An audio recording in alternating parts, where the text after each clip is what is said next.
Excellent connection. Sending data. Don't send data. We want him back. Still sending. Oh, it's on for sure now. It's just lying. Cool. We alive. And now, a reading from Charles Bukowski. A poem is a city. A poem is a city filled with streets and sewers, filled with saints, heroes, beggars, madmen, filled with banality and booze, filled with rain and thunder and periods of drought. A poem is a city at war. A poem is a city asking a clock why. A poem is a city burning. A poem is a city under guns, its barbershops filled with cynical drunks. A poem is a city where God rides naked through the streets like Lady Godiva, where dogs bark at night and chase away the flag. A poem is a city of poets, most of them quite similar, and envious, and bitter. A poem is this city now, 50 miles from nowhere, 9:09 in the morning. The taste of liquor and cigarettes. No police, no lovers walking the streets. This poem, this city, closing its doors, barricaded, almost empty, mournful without tears, aging without pity.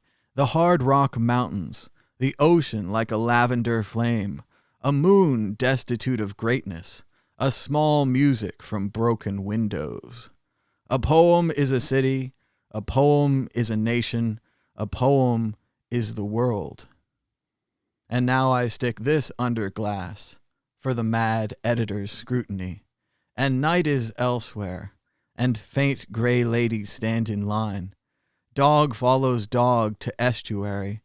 The trumpets bring on gallows, as small men rant at things they cannot do. Powerful, Charles Bukowski, from the book The Days Run Away Like Wild Horses Over the Hills. Neat fact about this book, I took it to Best Buy one time and they stamped it. Like you could buy a book like this at Best Buy. Like there'd be some kind of confusion. Did you get your obscure Charlie Bukowski poem book at your electronics store? I'm afraid not. I'm afraid not. I'm afraid not.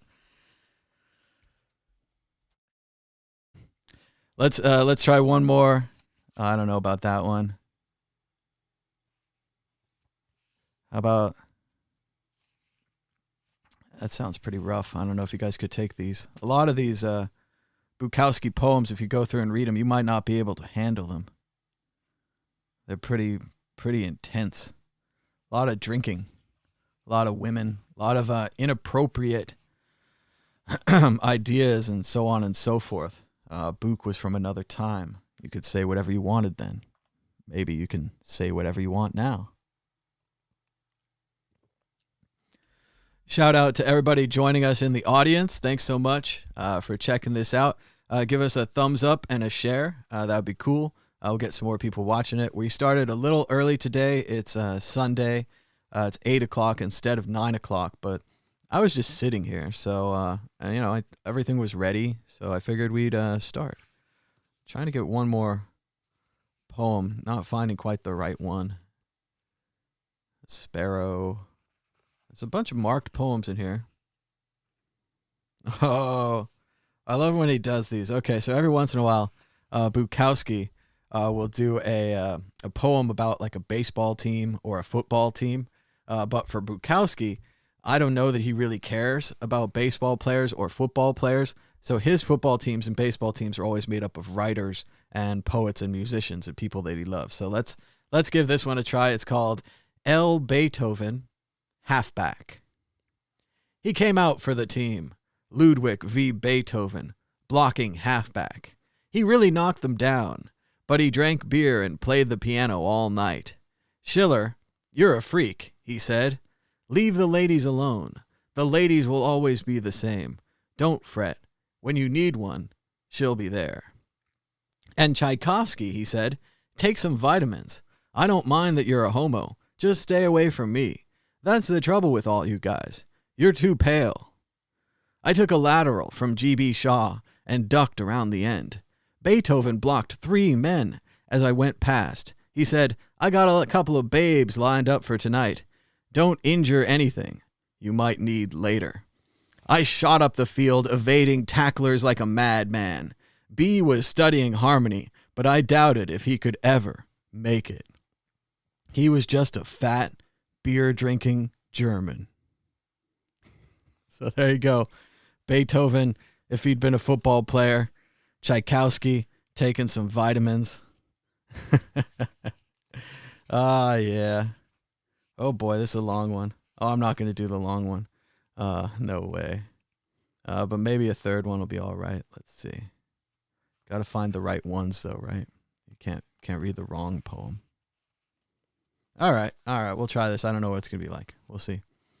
I thought of ships, of armies, hanging on. I have practiced death for so long, and still I have not learned it. And tonight I came in, and my goldfish was not in his bowl. He had leaped, for reasons of his own.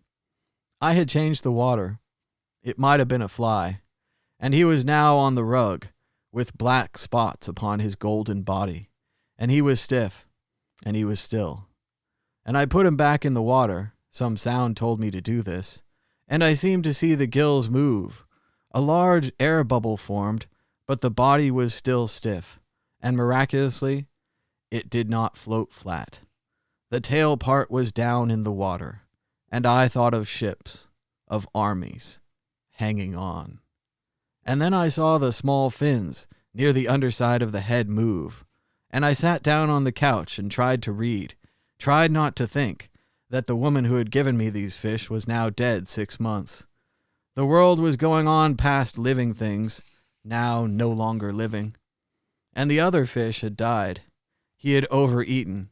He had eaten his meal and most of the meal of the small one, and now the woman was gone, and the small one was stiff. And an hour later, when I got up, he floated flat and finished. His eyes looking up at me did not look at me, but into places I could not see. And the slave carried the master, this goldfish with black spots, and dumped him into the toilet and flushed him away. I put the bowl in the corner and I thought, I really cannot stand much more of this. Dead fish, dead ladies, dead wars. It does seem like a miracle to see anybody alive. And now somebody on the radio is playing a guitar very slowly, and I think, yes, he too. His fingers, his hands, his mind, and his music goes on, but it is very still, and it is very quiet, and I am tired. So there you go. There's a downer from Bukowski. Not a fun poem. Not a happy finishing to the readings. This book's fallen apart, but this is Timothy Leary. Your Brain is God. How to tune in and drop out. Go home and look at yourself in the mirror. Start changing your dress, your behavior, so that you float like a god, not shuffle like a robot. Look around your home. What kind of dead robot lives here? Start throwing everything out that is not tuned in to your highest vision. Make your body a temple, your home a shrine. You are a god. Live like one. Good stuff from Timothy Leary. Also, I was reading about the Lewis chessmen this morning. It was interesting to hear that not all of the chessmen are made of ivory. At least 3, including a warder in the collection of the National Museum Scotland, have been carved from whale's teeth, which may have been regarded as a cheaper material.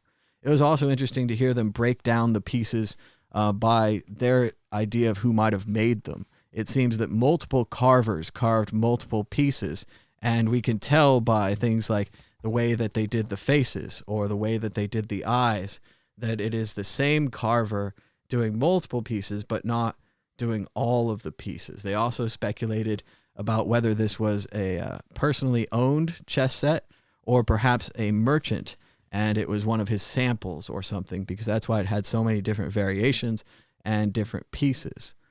So it's very interesting chess set, the Lewis Chessmen. And continuing with our series, I want to keep showing you the Lewis Chessmen. I was fortunate to go to London and then to Edinburgh and go to the British Museum and the National Museum of Scotland to get these pieces. This is the Queen from the Scottish Museum. And as you can see with the other Scottish pieces, she has a lot of damage and specks. They really went for the more worked in look. But what's really interesting about this, here's the Queen from the British set in London. Obviously a lot smoother, not quite as checked as the other piece, no felt bottom. But what I found so interesting is the size. One queen is thin and one queen is kind of short and wider. So there's a clear variation here. It's possible that they base them on different pieces.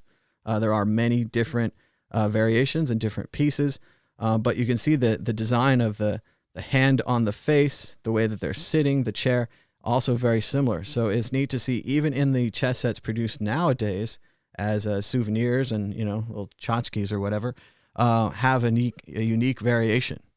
So it's very interesting to see Scottish Queen thick and English Queen thin. Both nervous though, both worried, right? You really get the worry from these pieces. Interesting, huh? So there you go. There's your little palette cleanser of chess pieces. And we're going to save this for just a little bit later, maybe before the news. But this is our big book of the day. This is The Curse of Lono by Hunter S. Thompson and Ralph Steadman, fully illustrated from the good people at Taschen, a fantastic book company that makes large books like this. This book was previously out of print. They had a copy at my library at Sac State, and I went in there and borrowed it and went to a color scanner for quite a while, made my own version. That was the only version that I had, the only version I could get. This book's totally out of print until they made this big version. So I think they might have made a smaller paperback version too if you don't want to get the big one. But this is about Hunter S. Thompson and his trip to Hawaii. And it's great. And it's very, very, very illustrated. The reason it's so big is not because he wrote big words, but because Ralph Steadman drew big pictures. So we're going to look at that later in the show. But we better go ahead and get started. I'd just like to ask everybody at home to give us a thumbs up and a share. We have 13 thumbs up right now and 22 people watching us. So join us in the chat. Say hello to everybody. We got a good crew in there. Say, hi, I'm Jim from Jonestown or wherever you're from, and say hello to the chat. That'd be nice. So let's get started. Today is Sunday, March 29th, 2020. We're still trying to get out of March. It's got to be the longest March of our times, right? It's getting out of control. I've had enough. I've had enough March. I've had enough of virus talk and blah, blah, blah. Let's get out of March. Let's get to the next month. And although it's kind of a false hope, let's get to one of those warm months where they say everything will be fine. It's plenty warm in Vegas. Let's get to one of those months. Moving on. The price of Bitcoin is down 1.78% in the last 24 hours, with a last of 6,155, a high of 6,319, and a low of 6,070. Checking out, that's $1 for 16,276 Satoshis. The Dow Jones Industrial Average is still closed because it's Sunday and they're lazy. The last price of the Dow Jones Industrial Average was 21,636, down 4.06%, with a previous close of 22,552. Money printer paused on weekends? No. We keep it going. Coronavirus cases worldwide, previously around 622,000 infected, 28,000 deaths. Let's do the big refresh. 685,055 infected, 32,182 deaths. Good to see it still under 700,000 infected, I guess. Previously, we were doubling around every 7 days, total number of cases in the world. Pretty sure we're still on track for that. I don't see a lot of slowing. Stay home. It's not just about you, it's about other people. If If you go outside, you could spread the virus to other people. So let's not do it. If you go to the store to get food and stuff, wear gloves, wear masks, separate your dry food for 3 days in your car. Just leave it there. Take your cold food inside. I don't know what the heck you're supposed to do with that. Put it in the fridge. There's a YouTube video about how to sanitize your food, etc. It sounds very detailed. Just the basics, I'd say. The thing lives in cardboard, so you got to get rid of all the cardboard anyone could have sneezed on and touched. It's a long shot, but you just want to stay safe. You want to stay clean. So check out that washing your food, grocery shopping, hygienic video if you want. It was detailed. Wear a mask. I know we've had this false guidance here, and everyone's using it as a reason to tear down the World Health Organization, etc., which is a great, fun idea. But really, let's not worry about that now. Let's just start wearing masks. Having a mask on will keep less microbes in your mouth. Certainly, you don't have a professional mask. It's not all microbes, but some microbes. So better than nothing, wear a mask. We'll probably get to it in the Twitter feed, but 17 years ago, the WHO told people if they didn't have a mask to make an extra mask out of a t-shirt. These days, they've been telling people just to go out there and that it doesn't matter. And we're going to find out later, but I don't think that's a very good idea. Like this show. Thanks so much to everybody for liking this show. We have 15 likes now. We've been getting a lot more views, a lot more comments and chat and discussion.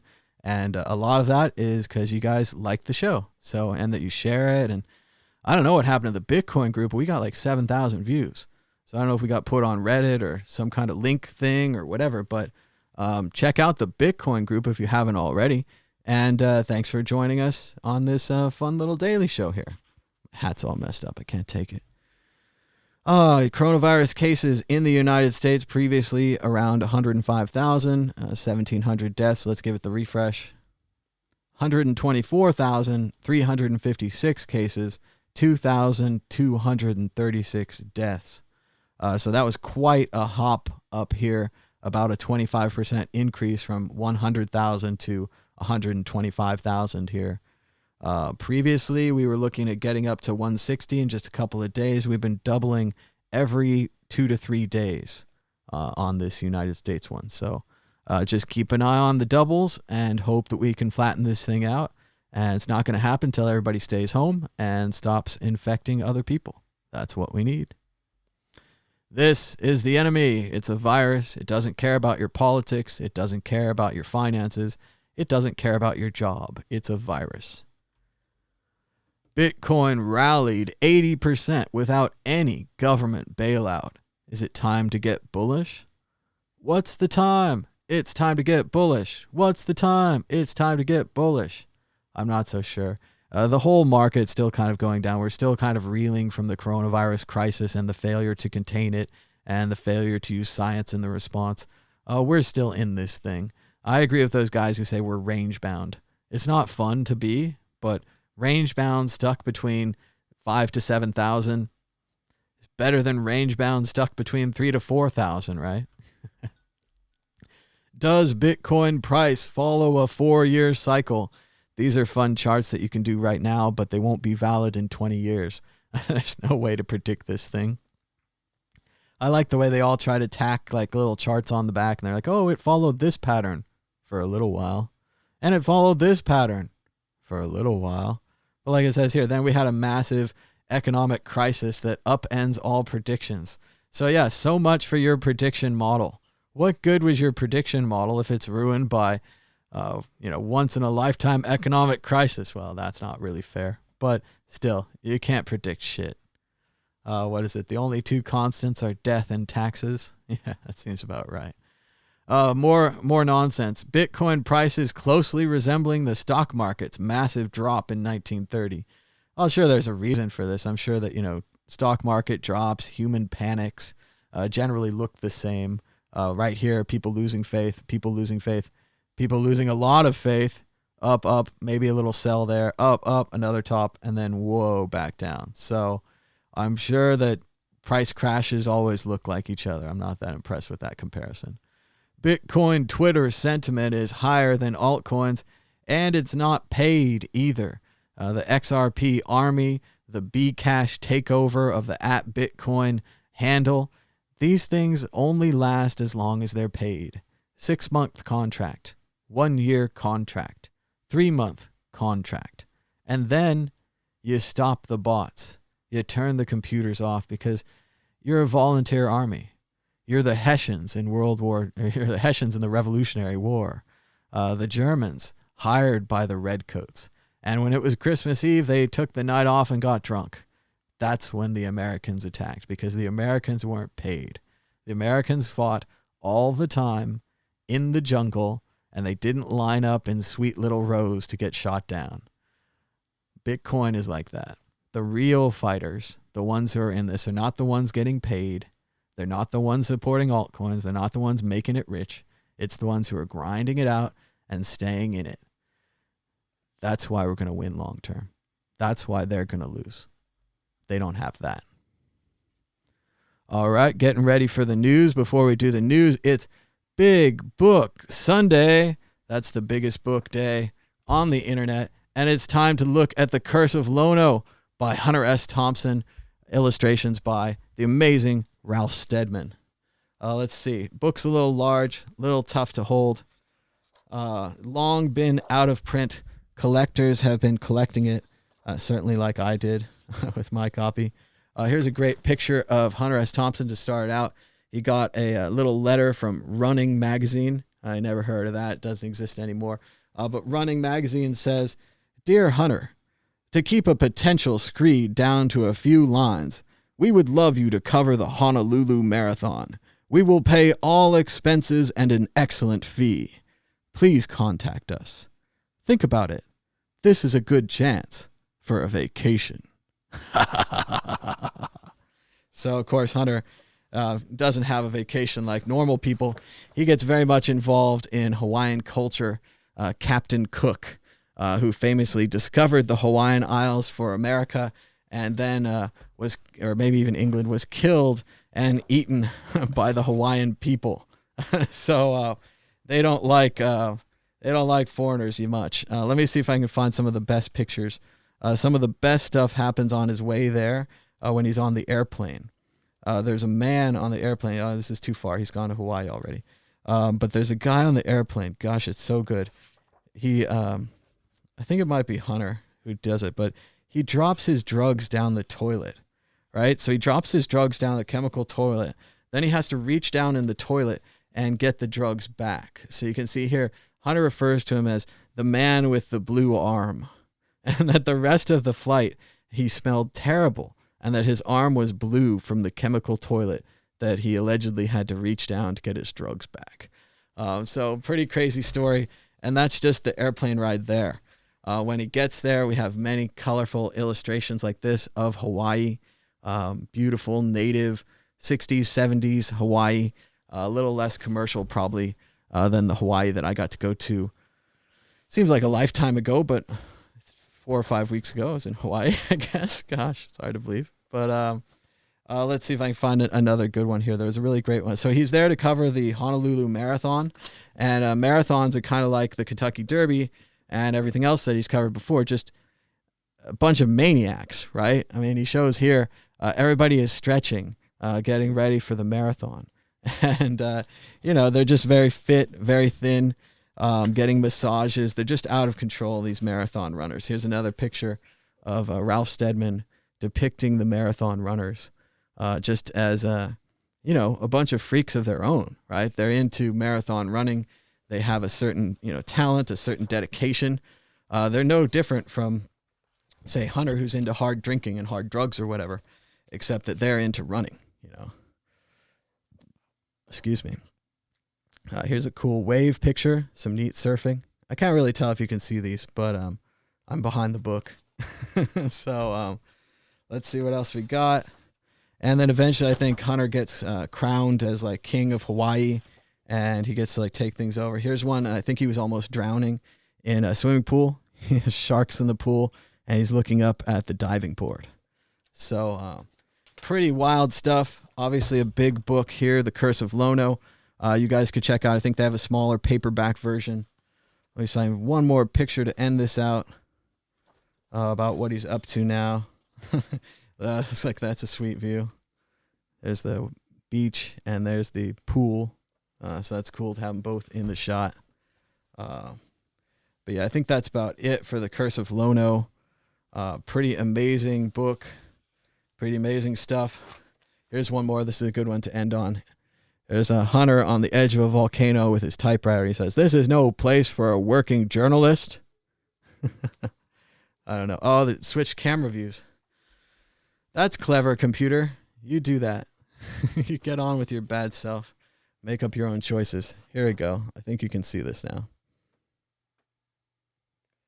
This is no place for a working doctor of journalism. So there you go.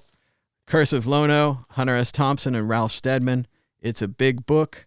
This is a Big Book Sunday on the World Crypto Network. So give us a thumbs up if you like big butts and you cannot lie.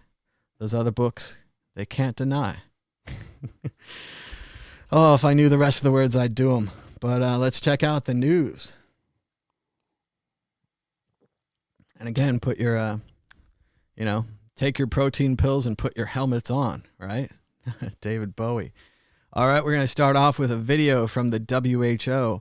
We're seeing the power of Beijing's speech, China's speech, over a WHO official. Others are also saying that perhaps the entire WHO is compromised, and this is why they gave us the bad information on the masks. Maybe it's good for some people if American society is shut down for months and months because we didn't wear masks. Will the WHO... So let's check it out. She's obviously from Taiwan, and she's going to ask about Taiwan. Just a quick update if you guys aren't keeping up with current events. After World War II, Chiang Kai-shek lost to Mao Zedong, abandoned China to Taiwan. He declared Taiwan to be China. For a long time, the U.S. agreed with this and only recognized Taiwan as China. Then, in the 1970s, Richard Nixon reversed this, and we officially recognized China. We're still friends with Taiwan, but we less and less recognize and respect them as the years go on. It's gotten worse and worse for them. We've seen things like the Taiwan flag being taken out of Apple programs, the same way the Tibet flag is taken out of Apple programs.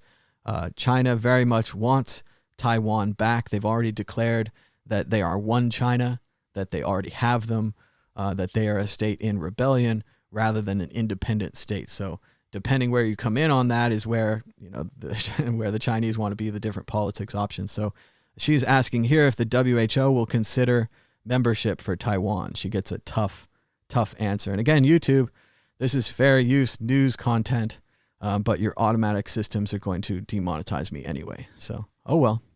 Consider Taiwan's membership.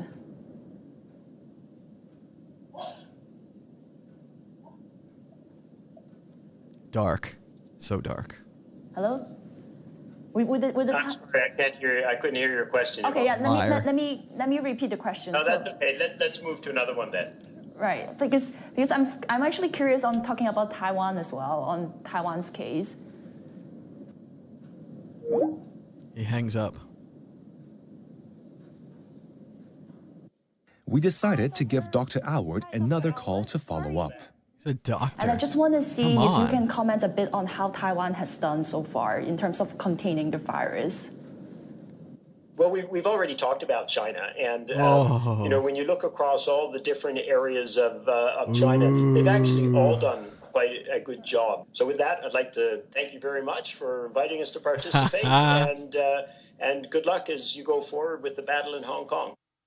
You can't even say the word Taiwan. So that was a pretty creepy video there from the WHO. It does seem at least one man has been overtaken by politics and is afraid to say anything. He's afraid to even address the question. He's afraid to even admit that the question was asked.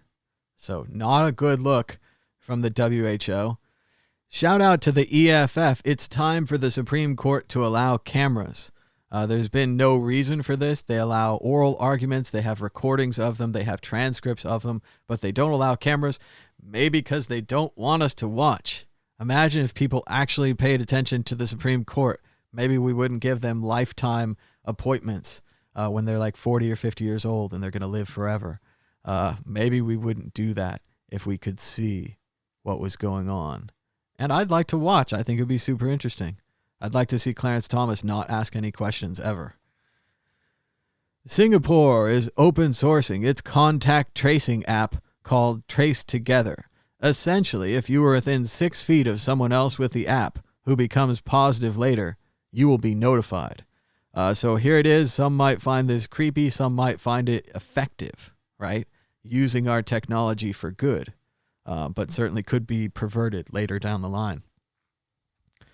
It's pretty much like a version of that dating app that everyone always wanted. They always wanted that dating app where if someone, your age, similar beliefs, like Star Trek, within 20 feet of you, it'll buzz and it'll tell you to go over and to walk and to find them. And then maybe you could do an icebreaker or have a hello or something.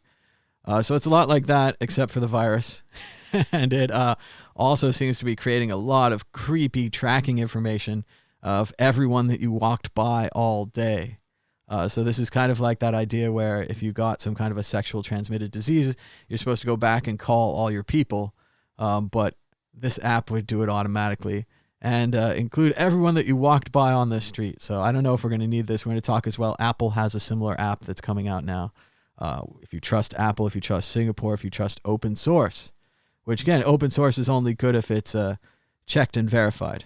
We need a whole team of people to come in and check and clean this thing up, make it verified. And then they have to be trusted. Then we have to check those people. So, oh, well, we'll just keep going with it. But again, there's going to be apps. There's going to be chips. There's going to be little cards and maybe a piece of paper and so on and so forth that say that you're clean.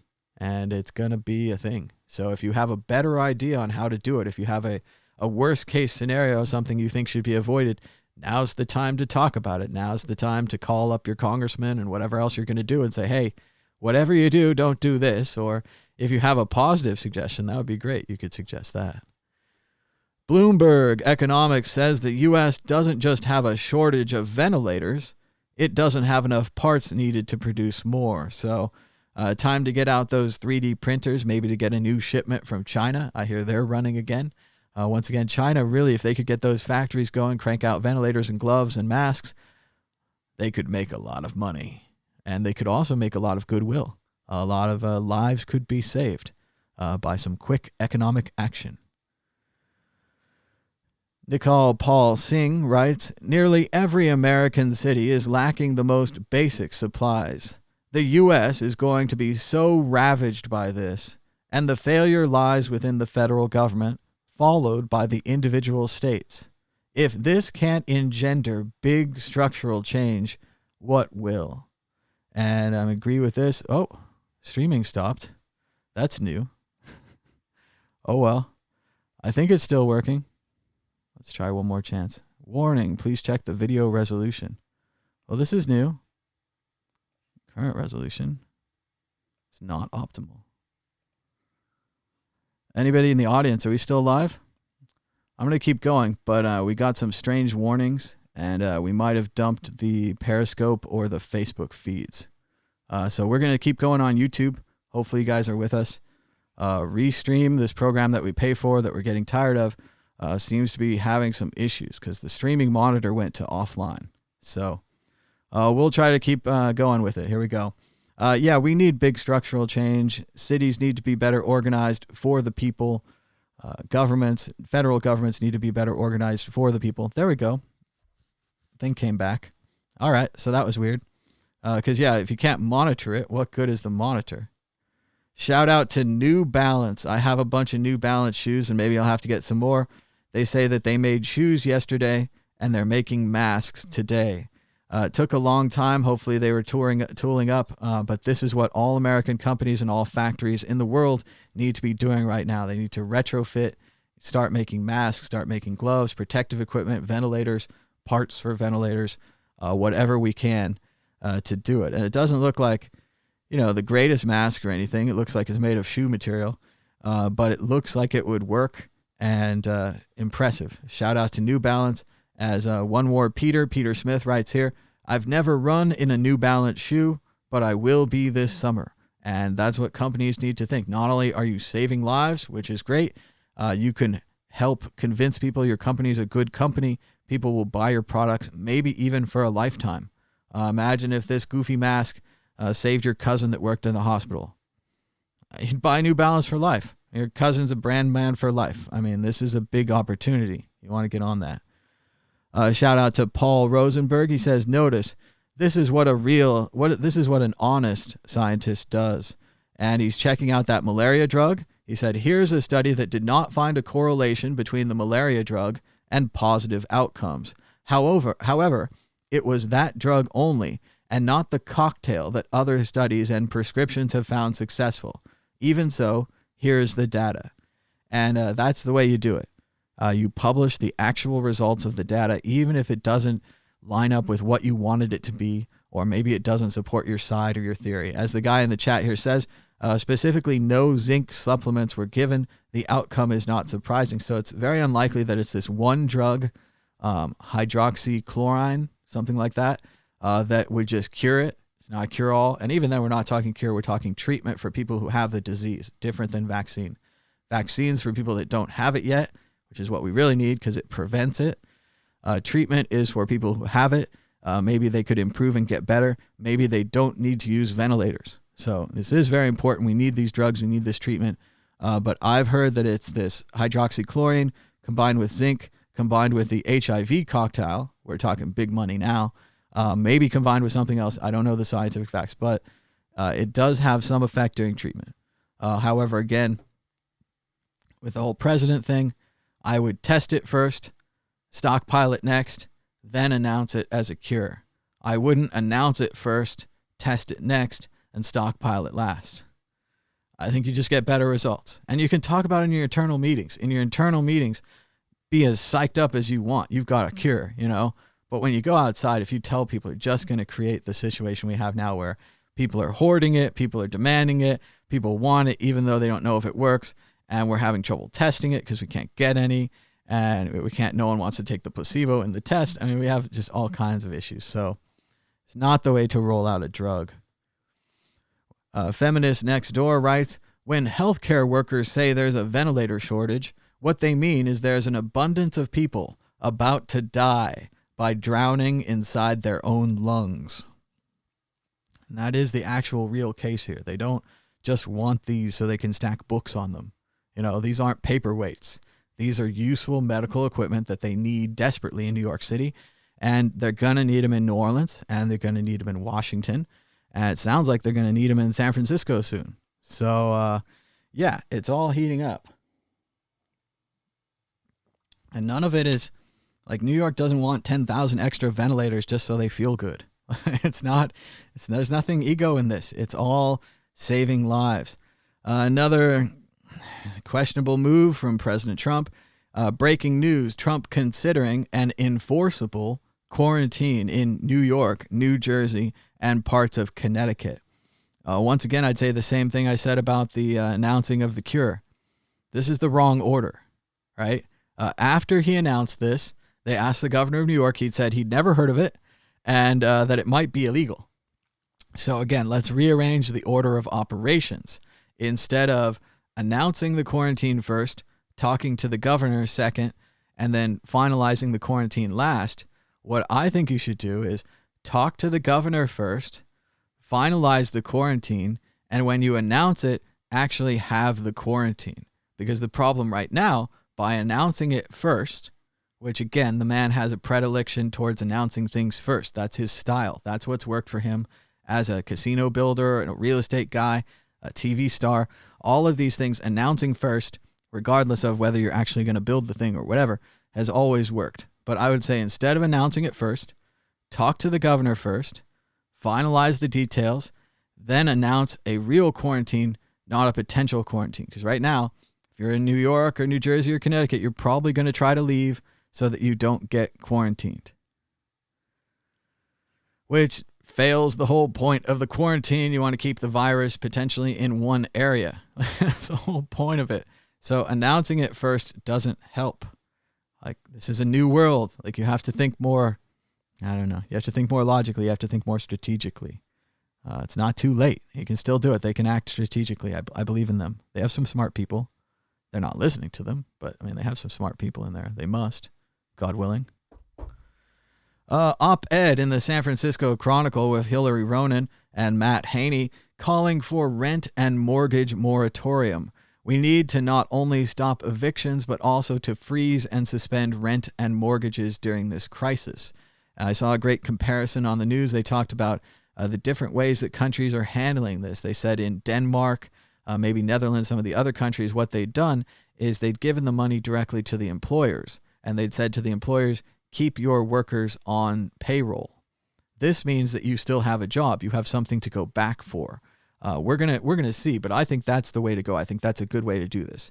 In the United States, we've tried a different tactic. What we've done is we've given the money to the unemployment insurance company, right? So everyone's going to get unemployment insurance, but no one has jobs anymore. No one has anything to go back. The teams, the firms are distributed. The knowledge is being lost, right? Your special skills to be a cashier, whatever it was, it's some kind of skill they're going to have to retrain.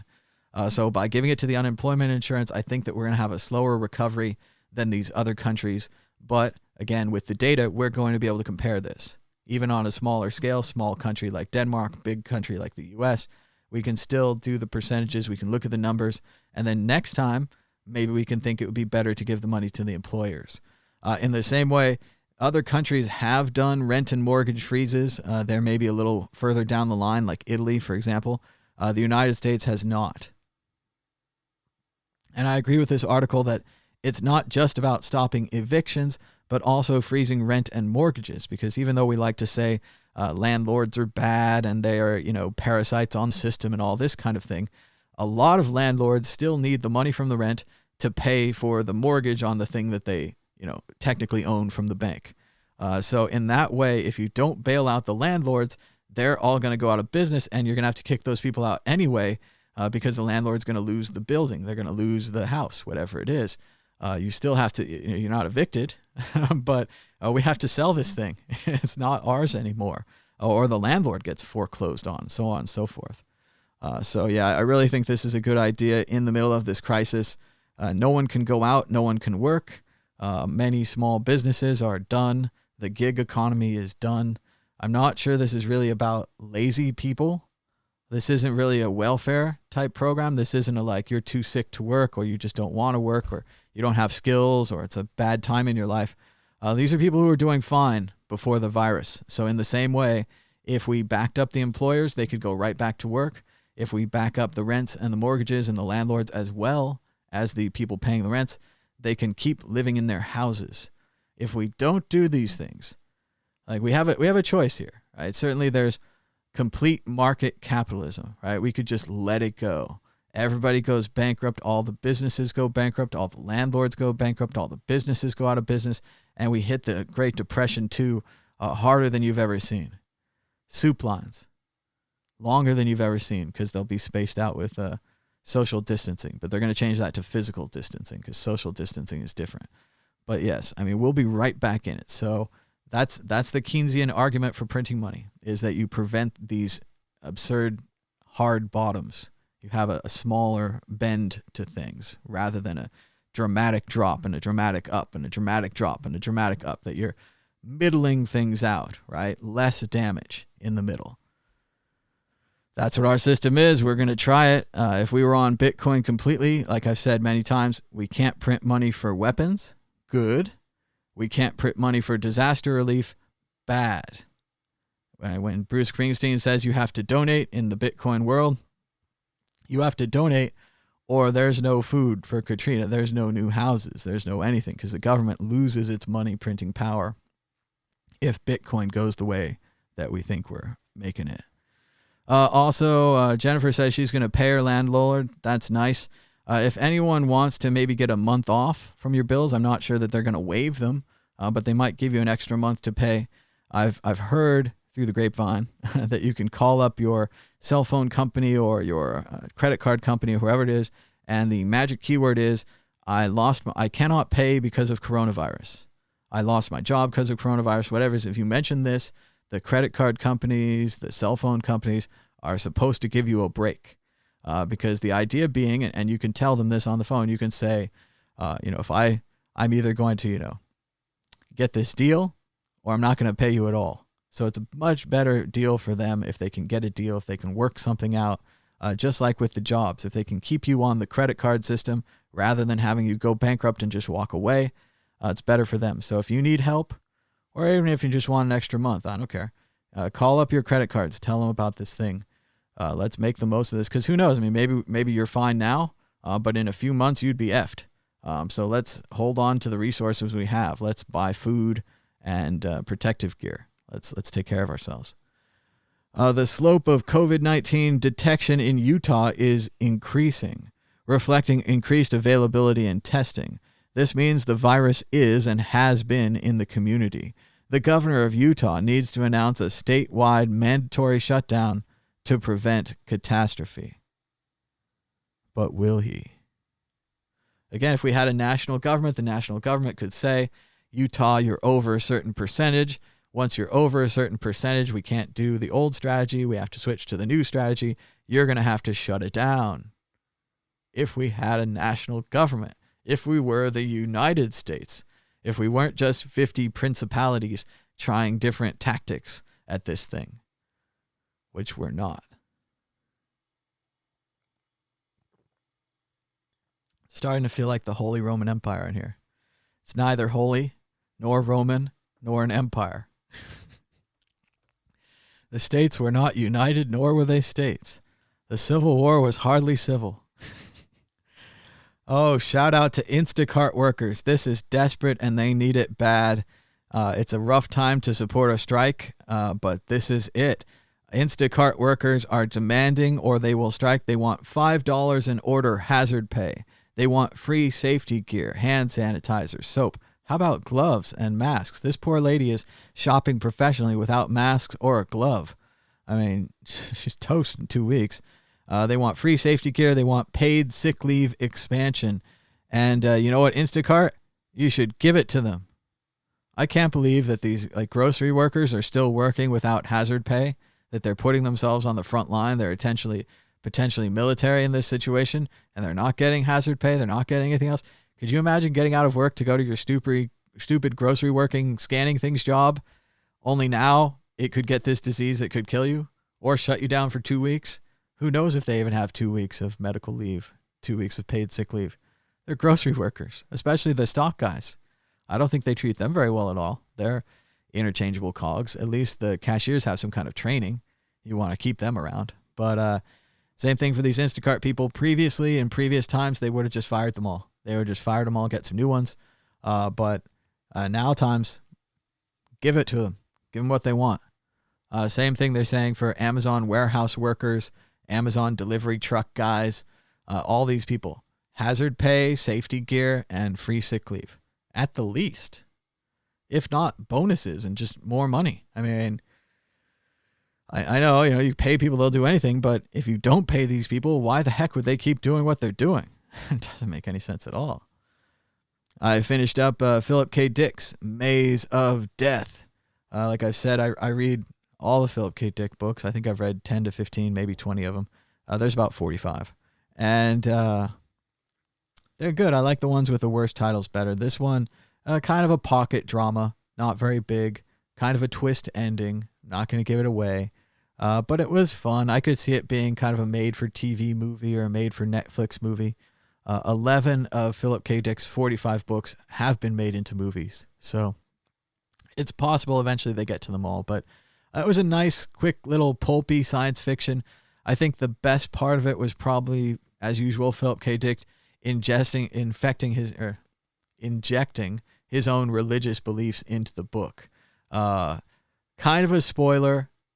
Fast forward like 5 minutes, turn the mute off if you really want to read Philip K. Dick, Maze of Death. But at the end of the story, they kind of all talk about the previous thing, and they all kind of talk about the religion, and that the religion was completely created, but it seems so real. And of course, it's Philip K. Dick's religion that they're talking about. It's the author's religion, so of course he loves it. And he loves that the characters would still remember it and think fondly, even after things happen. So, no, fun book, Maze of Death, nice quick read. I mean, I gave it 3 stars. It's adequate. 4 stars, you have to be really good. 5 stars, you have to blow me away. And we're talking not just plot, but also just words, the way that you flow. It wasn't like that. I mean, Dick, I like him. He's a pulpy writer, but I read him for his ideas. It's the ideas that are there. I mean, the plot, the execution, the actual writing, it's okay. I mean, it's average. He wrote 45 books. I mean, he's jamming on these things. He's not exactly editing a lot. They're not beautiful, but the ideas, what they do to your brain, the way they make you think about new things, that's why I read Philip K. Dick. So, true story. Oh, here we go. The Bureau of Indian Affairs announced today that the Mashpee Wampanoag tribe, that the Secretary of the Interior had ordered that their reservation be disestablished and their land be taken out of trust. As here, Jeet says, true story. Trump had a long-standing feud with this tribe over control of a casino. And here's the background. 321 acres of Indian lands did Trump's complex web of businesses and political connections lure him into a local land dispute. So here it is. Trump's taking out his revenge against this Native American tribe, probably a casino issue. He was previously in the casino business. As James Gleick writes, our government has been taken over by the pettiest of petty tyrants. And again, I mean, be a fan of Trump all you want, but when he does things like this, it's so hard to be a fan of him. I mean, this is just obvious revenge taking. Like maybe you're like a mean guy and you're like, oh, I love it when he takes revenge against people that are weaker than him. But I don't think it's a good idea. And again, this is only going to come back on him. There's going to be cases and tribes, and they're going to maybe even make him testify. And did you do this out of revenge? But then they always get him. They always get people that do things like this. I've seen all the testimonies and the interviews with the lawyers and stuff. I used to work for lawyers, so I'd have to review trial footage and things every once in a while. And it's always like we thought we were going to get away with it and we were covering it up and all these things. And then it always swings back. It always swings back. The evidence will just be too easy. Like his feud with this thing. It's just going to be too obvious. Maybe he can pardon himself. There's options. Here's an article from the New York Times. It didn't have to be this bad. How the Trump administration in the world's richest nation with the best scientists failed the first step of controlling the virus, developing a test for the pathogen. An important read from the New York Times. The article is called The Lost Month, How a Failure to Test Blinded the U.S. to COVID-19. It's not a political thing. We all lost this month. The world lost this month. New Balance, General Motors, they could have been making ventilators and masks last month, right? They could have been firing. They say it's going to take at least a month to get any of those ventilators, by the way. So it's not going to help New York. It's not going to help Washington or New Orleans or maybe even San Francisco or wherever the next outbreak is, maybe Utah. But next time we can do differently. Next time we can have different leaders. We can have better protocols. We're going to have to do it better next time. Next time it might be worse. Let's see. The tweet is unavailable. Let's see. Previous people have considered revolutions for less. Oh, the person deleted. They turned all their tweets off. All right. So what were they talking about before? I'm not sure. We'll just skip that one. Keep moving. They say, keep in mind that Trump is a pathological liar. Big article from the New York Times analyzing the patterns in Trump's falsehoods about coronavirus. They're nice. They didn't use the word lie. That's kind. Let's just go down and try to get the top of this.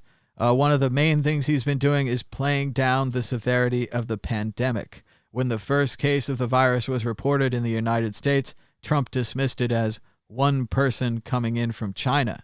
He said the situation was under control and it's going to be just fine.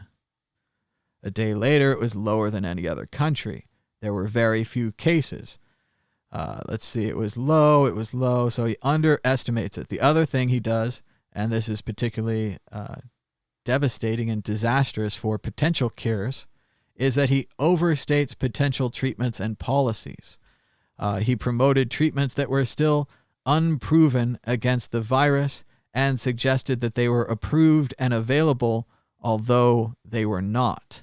He's exaggerated his own policies and the contributions of the private sector towards fighting the outbreak. He imprecisely described a website developed by a company affiliated with Google. He said that insurers were covering the cost of treatment when they only agreed to waive co-payments for testing. He prematurely declared that automakers were making ventilators right now. And also blaming others. He blames the CDC for the test kit. He blames the Obama administration for testing. He blames the World Health Organization, saying that they had a bad test. However, there is no evidence that the WHO test was unreliable. He blamed Governor Cuomo for not buying ventilators in 2015, saying they had 16,000 ventilators at a low price and he turned it down. However, says the report did actually not recommend increasing the stockpile and noted that purchasing more was not a cure-all solution, as there would be not enough trained healthcare workers to operate them.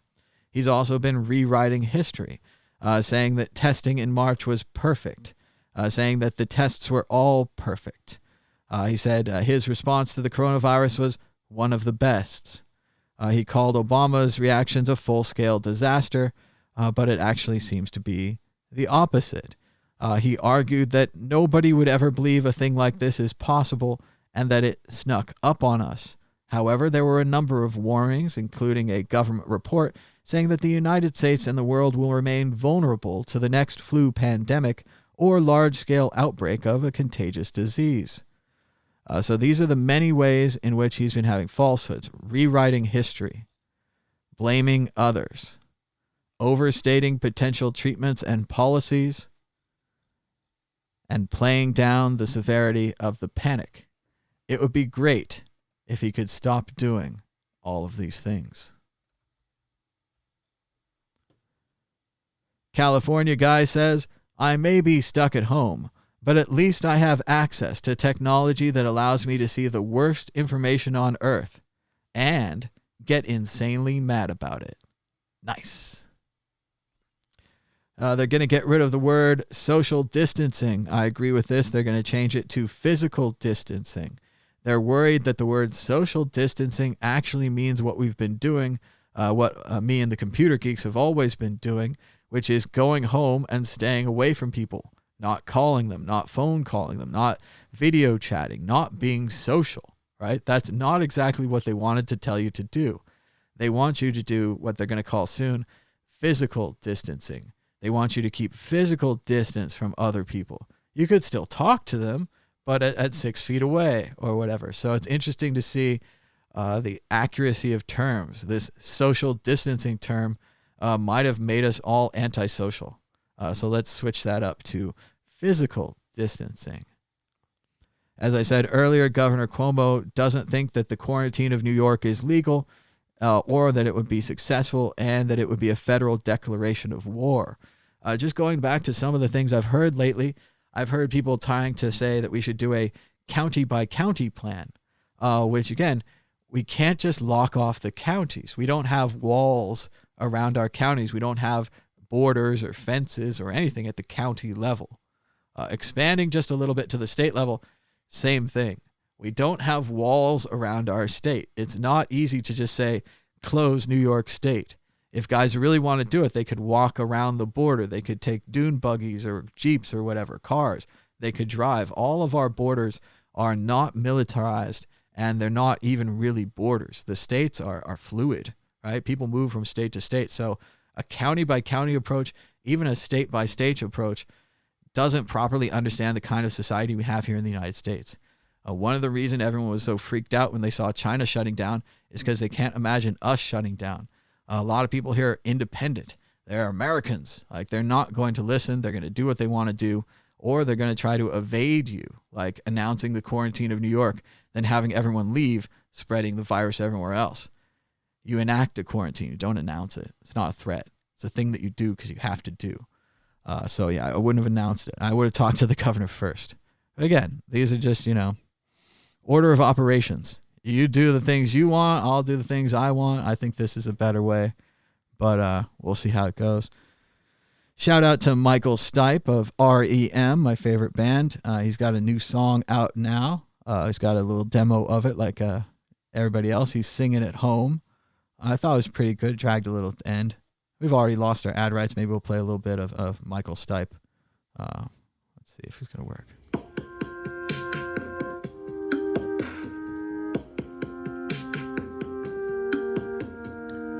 No time for breezy, no time for arguments, no time for love like now. So there's 25 seconds, just a sample. Very electronic backgroundy sound. Shout out to Murad at Must Stop Murad. He says that Bitcoin continues to move up the chart towards full global money. We just passed that proving the system is hard to change and thus reliable, reducing anxiety and perceived protocol risk. We're way far away from being a digital collectible for nerds. And our next steps are greater perceived security, safety, greater education and understanding, and greater decentralization as we work our way towards a reliable store of value, someday a widespread medium of exchange, a convenient unit of account, and full global money. Let's go, Bitcoin. Balaji says, growing consensus for a total rethink of biological regulations, starting with an expanded right to try. Because the FDA failed, test delay turned containable situation into crisis.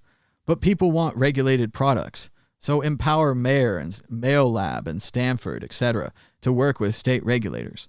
No central checkpoint. Not sure about this one. I've not been a big fan of right to try. Certainly I saw Dallas Buyers Club.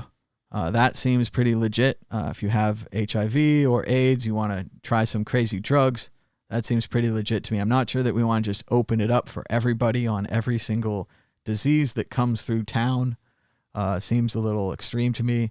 I agree that the FDA failed, but I also believe the FDA was set up to fail.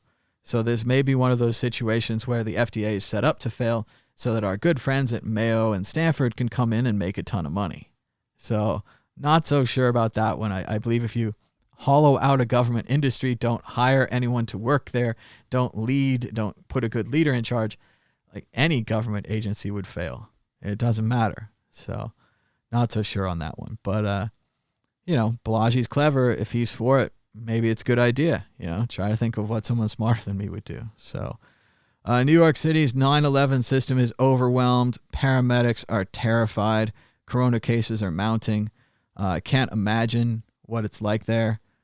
Just even to have a comparison, I go back to that Scorsese Nick Cage movie. I think it was called Bringing Out Your Dead or Bringing Out the Dead. But it's like an ambulance driver in New York City, and they're just out of control, skidding around corners, flipping over the ambulance, crazy, crazy patients. And that was just normal New York City. I mean, sure, it's a movie, it's contrived, but that was just normal ambulance driving in New York City. I can't imagine in this coronavirus hellhole. And once again, they need hazard pay, they need bonuses, they need something, keep these people going, make it worth their while, right? Calling them heroes and clapping is only one thing. Let's buy these guys a car, let's give them something. Oh, this is a horrifying picture. As Benjamin Applebaum says, this beach is a microcosm of the United States right now. We have some parts of the country taking serious measures to prevent the spread of coronavirus, and others undermining those efforts. This picture, Travis Akers, at Travis Akers on Twitter, writes, this picture is from 3 p.m. today. You can see exactly where Duval County ends and St. Johns County begins. All the beaches in Duval are closed, while St. John's only blocked parking at the beach. Governor DeSantis needs to order a statewide closure of all Florida beaches. And you can see here down in the bottom, there are no people at the beach. It's empty. There's a couple of dune buggies, presumably police, who I wish could just drive forward and clear off the rest of the beach because all these people standing close to each other, sharing space and distance, are essentially a big petri dish of coronavirus infection, especially in Florida where they have so many old people, so many retired. To see this kind of nonchalance, truly rearranging the deck chairs on the Titanic, watching the iceberg sink us slowly, and then all at once. Remember it kind of like, then it started tipping. Then you had your real problem, the thing broke in half, and then it was well over. Could be the whole country. It's definitely going to be Florida. Once again, it's not supposed to be like this. You're not supposed to be sentenced to death just because you live in Florida and you have a bad governor. Or you have a bad county leader. You have a bad mayor. These people are in real trouble. Sweet Meteor of Death says, public service announcement. Keep gloves or plastic bags or something in your car to hold the pump when you get gas. Every pump is touched by 30 to 60 hands a day, and everyone going to a drive-up COVID-19 testing site needs gas. Of course, he doesn't know why he's trying to keep you heathens alive, really, but it's a nice thing to say. There's a classic story about the Black Death. It was in England, I believe, and maybe in London or something, and they were all getting water from these water pumps. So a guy mapped it out, and he mapped out which water pumps were being used the most in town. And he recognized a couple of water pumps that were like connective water pumps, where people from this area and people from that area and people from this area, they'd all use the same water pump, right? So what he went into these 2 or 3 major connector water pumps, the ones that served multiple areas, and he removed the handles. So the water pumps were not functional. They were inactive. The people then went to their local water pumps that didn't share cross-location contamination, and the plague went straight down.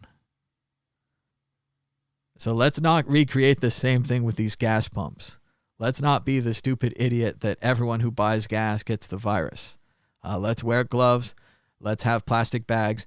And then, of course, equally as important, you have to dispose of these gloves. You have to, I'm terrible at this, but you have to turn it inside out somehow. Keep it away from your hands. Wash your hands. Maybe put them in alcohol right away, I guess, if you're going to reuse them. I don't know. Look that up. But yeah, this being sterile, like being a hospital worker, is not something I'm trained for or you're trained for. But we're all in it now, right? Like I watched that video about how to wash your hands like a surgeon, and now I'm finding myself doing a little miniature version of that every time for no reason. Nothing on my hands. I mean, but still, I wash them, and I try to wash them good. But in the same way, yeah, gloves, hospital gowns, protective gear, masks. Like, it's time for all of us to learn everything.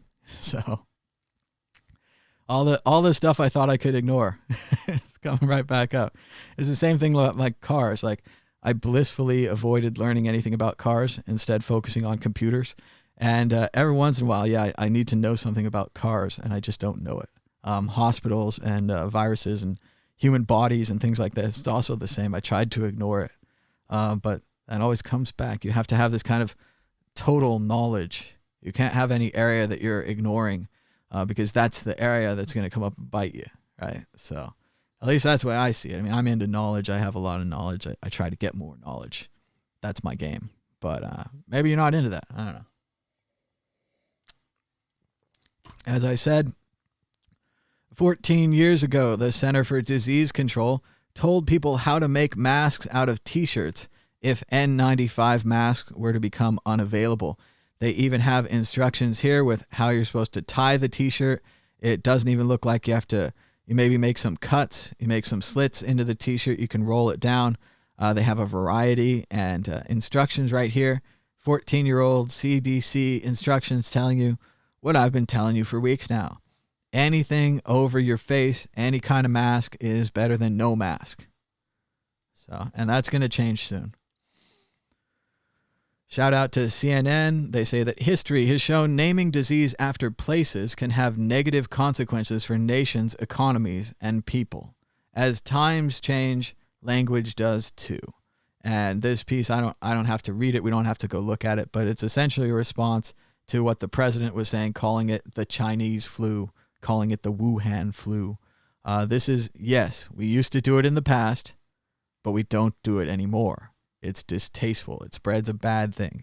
You have to imagine how he would felt if we called it the Trump Hotel virus.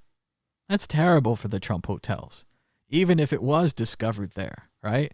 It's awful. Like, we don't want to destroy them for generations, people thinking, Spanish equals flu, or Trump equals virus, or China equals virus, or Wuhan equals virus. That's not acceptable. So we have to, it's the golden rule again. Like, you have to think about what other people would want. Like, if we had the virus in Detroit and you're going to call it the Detroit virus, or we could call it COVID-19, which is a nice generic name. Has a virus name, has the year it's discovered. Cool. Doesn't bother anybody. So, yeah, just think about what other people would want. And we already had the thing where he, after calling it the Chinese flu and even editing his script to not have it say coronavirus, the proper scientific term, he was upset days later that people were bothering Asian Americans and that we're discriminating against them and calling them names and chasing them and being huge assholes. But it's his crazy words that tipped off those huge assholes. Like, you have a certain responsibility when you're president, when you have a large platform like he does. And you have to choose how you use your responsibility. I think he uses it rather poorly. But it's up to him. It's certainly his bully pulpit, right? As Teddy Roosevelt would say. It's the bully pulpit. Comes with the job. Mask the virus. With new CDC guidance on masks to be coming in the next few days, we will all need to start educating ourselves to mask the virus. And I'm agreeing with this. We all need to figure out if we're going to clean these things, how we're going to clean these things, if we're going to get more of them.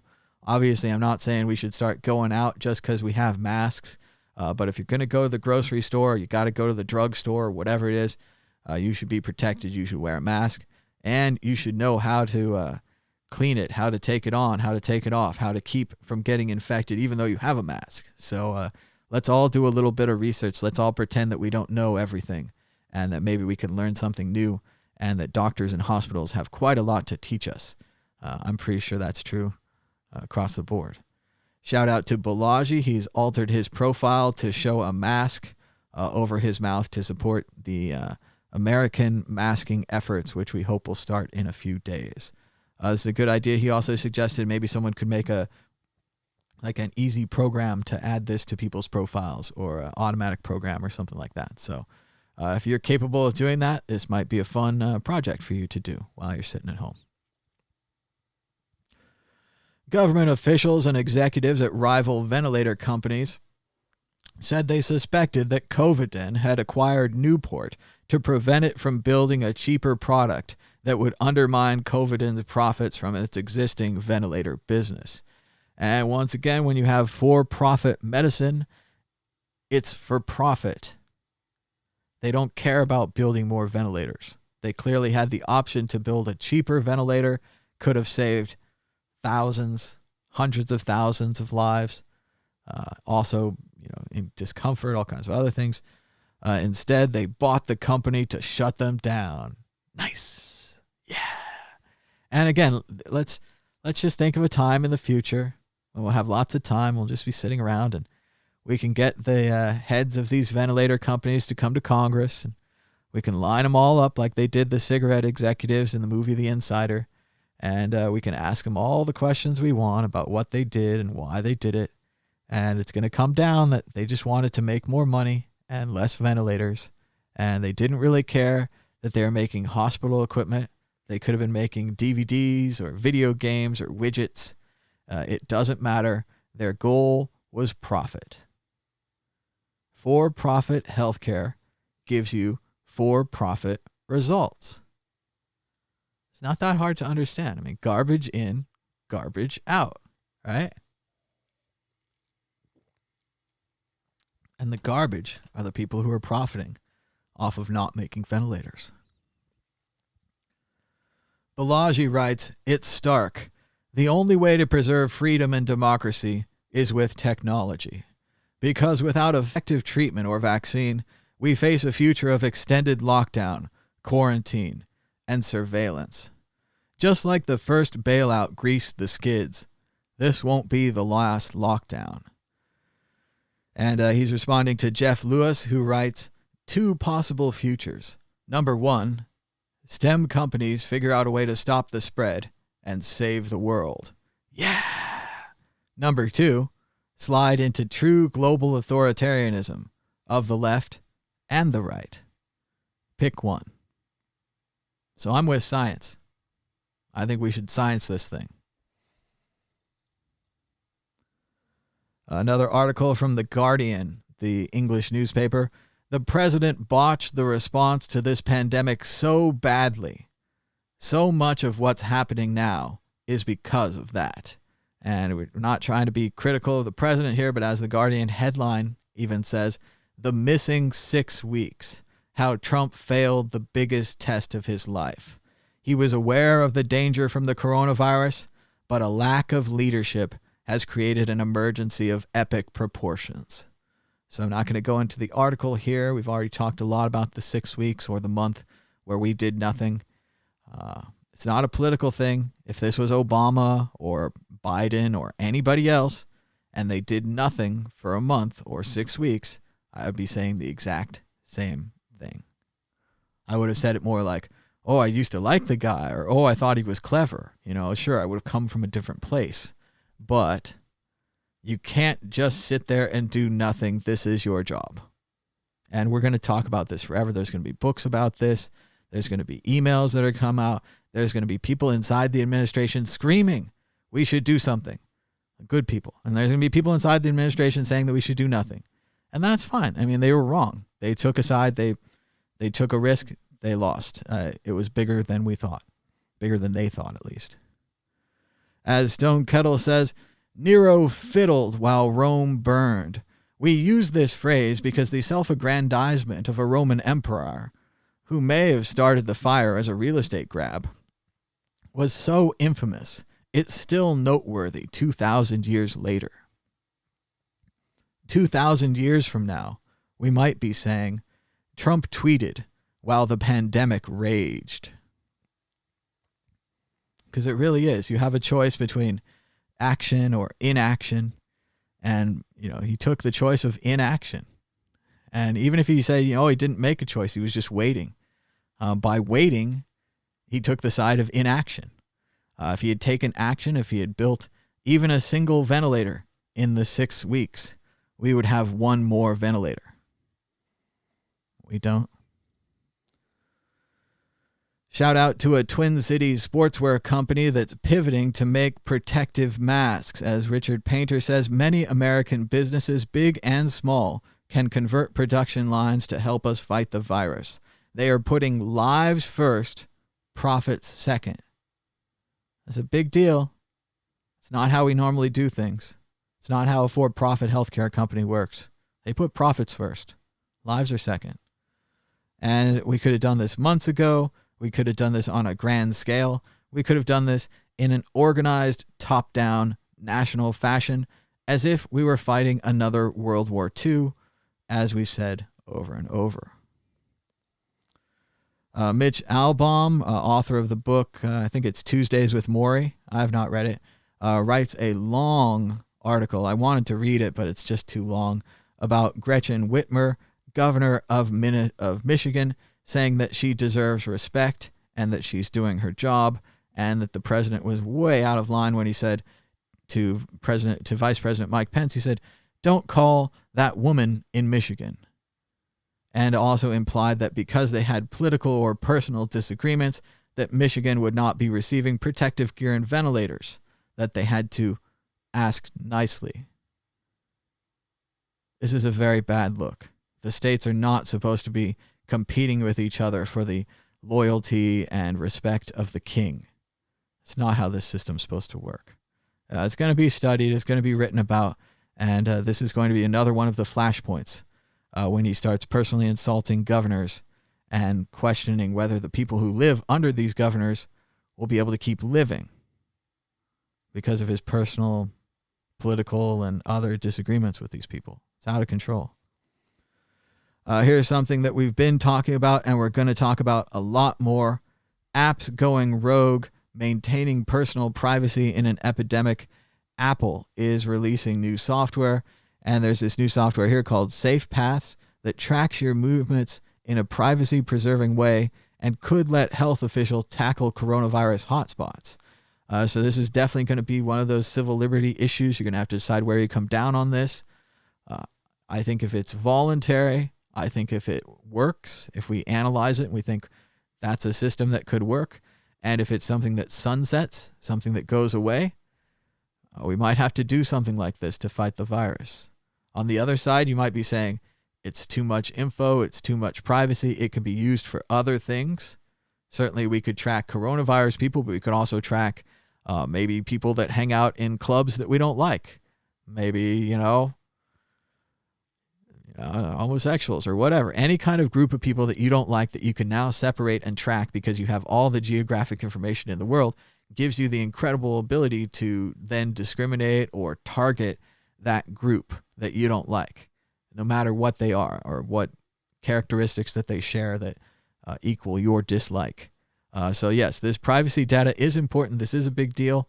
I'm a big privacy guy, but I also want to kill the virus. I want to use all the techniques, all the tools we have. One of the tools might be these damn smartphones with an app on it. This might give us the information that we need. I don't know. We really have to analyze it. We really have to break it down. Needs a sunset, needs to be limited, needs to be voluntary. Maybe voluntary wouldn't work. It wouldn't stop the virus. I don't know. We're going to have to go through all these things. And it's definitely going to happen or it's going to not happen. The more we talk about it, the more people get involved, the more EFF and privacy organizations take the stance and say, hey, maybe we should do this first. Maybe we should do that first. Maybe we should do a version of this. The less bad it will be. The quieter we are now, the more we ignore it happening, the more bad it will be, because when it comes time and they're desperate, they'll just grab up one of these tools like a wrench off the shelf. And you'll be saying, oh, but it's not voluntary. Oh, and it doesn't sunset. And oh, it's super creepy. And this government company now owns all our data.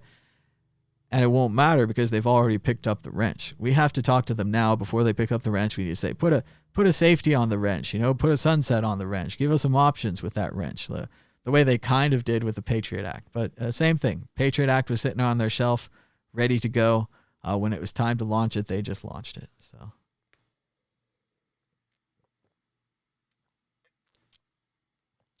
Got to pause there.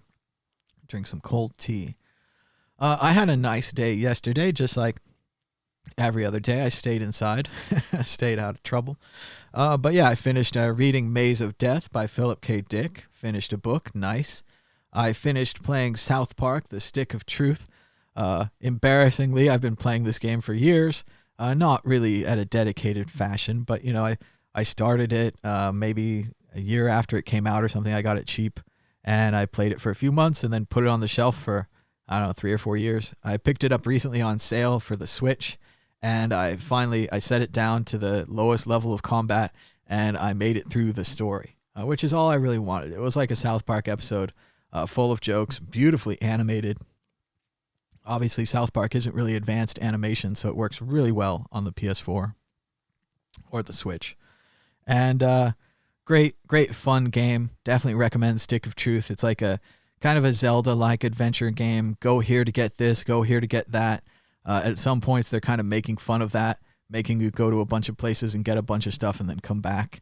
And you fight the enemies kind of like Final Fantasy in a group of people, like a Dragon Warrior kind of thing. But yeah, it was great. And I look forward to the second one, The Fractured But Whole. So gonna check that out pretty soon, hopefully. But I'll probably take a break, maybe play a different game for a while. It'll be nice. Also, we watched the movie Richard Jewell by Clint Eastwood about the security guard who was falsely accused of being the Olympic Park bomber. He actually helped and found the bomb and saved lives. And then the media and the government made his life a living hell. So it's a great movie. Clint Eastwood, fantastic director. It didn't do too well at the box office. I'm not sure why. It was solid. Certainly, it's going to make you upset. It's going to make you upset at the media and the government. It reminded me a lot of the movie The Insider, Michael Mann, Russell Crowe movie. about cigarette companies, and this guy who's an insider who speaks out against the cigarette companies, saying that they were doing nicotine fixing, that they were increasing the amount of nicotine being delivered so that people would stay addicted to their products, and that they knew they were doing this. That movie makes you mad. Same way Richard Jewell, I think he was horribly treated by the media and horribly treated by the FBI, and it has a bit of a Philip K. Dick kind of a feeling to it. This guy is a normal guy. He wants to be a sheriff's deputy. He likes law enforcement. He's not that bright. He's not that good at it. He ends up working security. And in the most Philip K. Dick turn, much like the classic Flow My Tears, the policeman said, one day he's a nobody. The next day he helps to find this bomb, doing a good job. And he's a somebody. He's a big star. And the next day they pull some other switch. He's a suspect. And then for 4 weeks, they treat him like a suspect, and the media is outside of his house all the time, following him around. The FBI is following him around. They keep trying to entrap him because he's not very bright, and he likes cops. And just a crushing story, true story, based on a true story, based on the books written about him. And great movie. Check it out, Richard Jewell. I really feel for him after watching it. Powerful work by Clint Eastwood to make that happen. So check it out. Hey, we made it to the top. Hey, we made it through the news. We survived. Oh, it's hard to believe. There's so much news these days. It seems like we've been talking for a while, about an hour and a half. I want to go ahead and open it up to phone calls. We didn't really have that many calls yesterday or the day before. Kind of a weekend thing. I don't think people call that much. But if you'd like to call us right now, I'm going to get the number and paste it in the chat. I certainly can't talk very much more, but if you guys want to talk, maybe we'll have a little chat here, keep the show going. You can call us now at 1-518-600-1949 or on Skype at World Crypto Network, all one word. I'll try to keep the show going 5 or 10 more minutes, pick up a couple of your calls if you're around. Otherwise, just going to go on to my Sunday. I got to find a new book to read. I finished my Kindle book. I got to find a new video game to play. I finished my video game I was playing. I think I might go play Watch Dogs 2. I really like Watch Dogs 1. It's kind of a Grand Theft Auto plus hacking, and it's based on a realistic map of the city of Chicago. So it's pretty fun to drive around. Let's see, got the caller here. Hello, caller. You're live on the World Crypto Network. What's your name and where are you calling from? Hey, Thomas.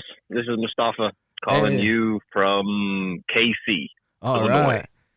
Oh, not Kansas City in Missouri or Kansas City in Kansas.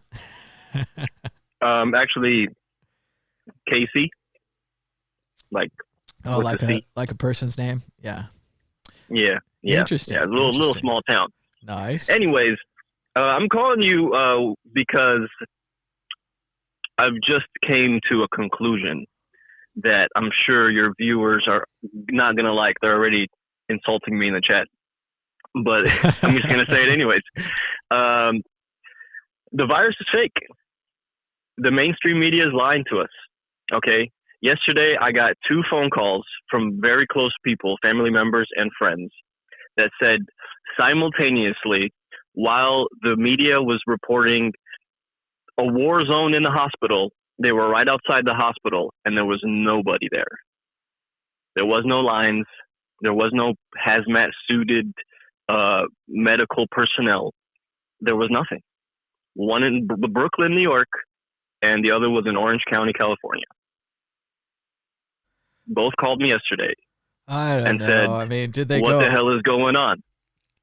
I don't know, man, that's enough to really say it's fake. I mean, I guess a couple people, the media reports could have been wrong, or they could have been, maybe the action was inside the hospital. Maybe the action was an hour ago. They were showing footage. They were showing footage of outside the hospital with lines coming all the way outside, and that there was not enough people. There was not enough space to let the people in, or they were over occupied or whatever. And that it was like so hectic, and that it was a war zone, and it looked all, the way they made it look on the news, it was that it's going out of control. But then in reality, the same day, I'm on a video call with these people and there's nobody outside. Absolutely no one. I mean, they got the tents and everything, like all the infrastructure is set up, but no human bodies, no physical, actual people walking around. Nothing, not one. I don't know. I mean, they do it pretty often where, you know, they have good footage from earlier in the day or good footage from yesterday, and they use the good footage, and maybe they say it's from today. I mean, it seems a lot more likely. So they fixed it in a day then. So what you're saying is all the people that were, all the overflow in the hospitals they were all cured, or they all got beds in the last 24 hours?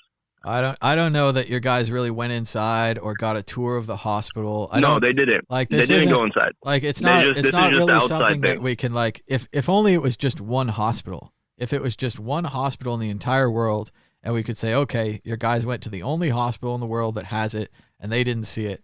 But that would be two different hospitals in very big cities, metropolitan cities. Enough. One in Orange County and one in New York City. I wish it was fake. I wish it was all a put-up job and that they tricked us so we'd be inside, so they take away our rights, and then later on we'll find out about it. We'll get really mad and we'll flip over the table, right? Like, everyone thinks, oh, they put these controls in. You can't flip over the table. Like, look at this thing. Well, this little virus has flipped our table over. I don't know anybody that knows anyone that's been in contact with this virus. Seriously. Well, my friend Ben, BTC Socialist, is sick in England. He said it was like stomping on his chest. His little boy is sick. His little girl is sick. My friend Dan in England is sick. He's not been tested. He's out in the country, but he knows. They know what the symptoms are. The symptoms. It's the coronavirus. I mean, we know that guy. Or the common flu, right? I think that we've pretty much seen that this stomping on the chest thing, the extremeness of the pneumonia, losing your sense of smell and taste, seems pretty much in line. Having 100-degree fever seems pretty much in line. I think it lines up. I don't know, man. I'm not like saying people are lying, but I'm starting to have more doubts every day. I don't think that's any reason not to wear a mask or any reason not to be protected.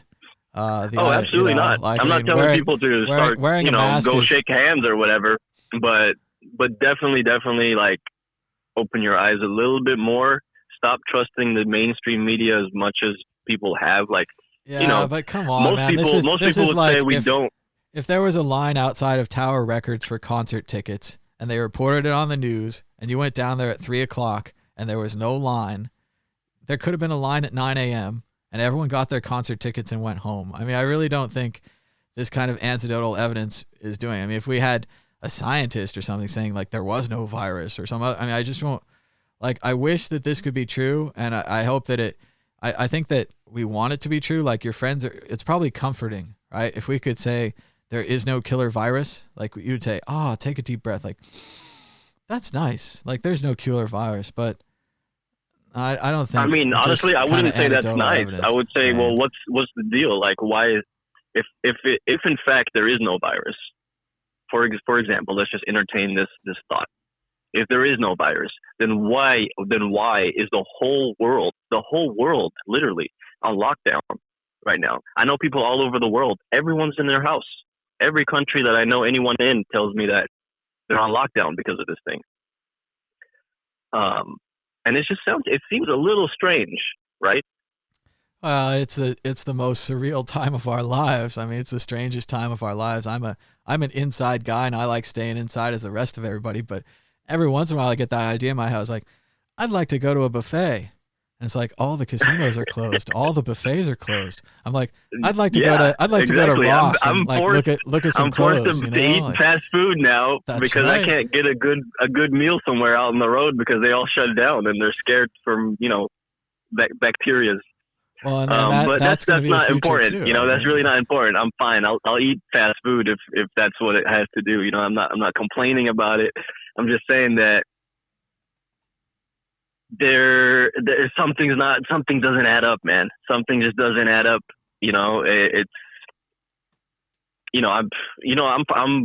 been living in Chicago for a while. I know a lot of people out there. Apparently it's, there's an outbreak in Chicago, but I know hundreds of people there. None of those people know anybody that's been affected. I don't know. There's like people in the chat that say they have it. There's like, I mean, I have people that I know that have had it. There's a guy that called into the show, said he had it. I mean, I think it's nice to say that it could be a put up job or whatever, and they're all actors or whatever. Like, again, if there wasn't a killer, and honestly, a lot of people also want to play the victim and say, "Oh my God, I woke up with a headache today and I'm sneezing. I must have the coronavirus."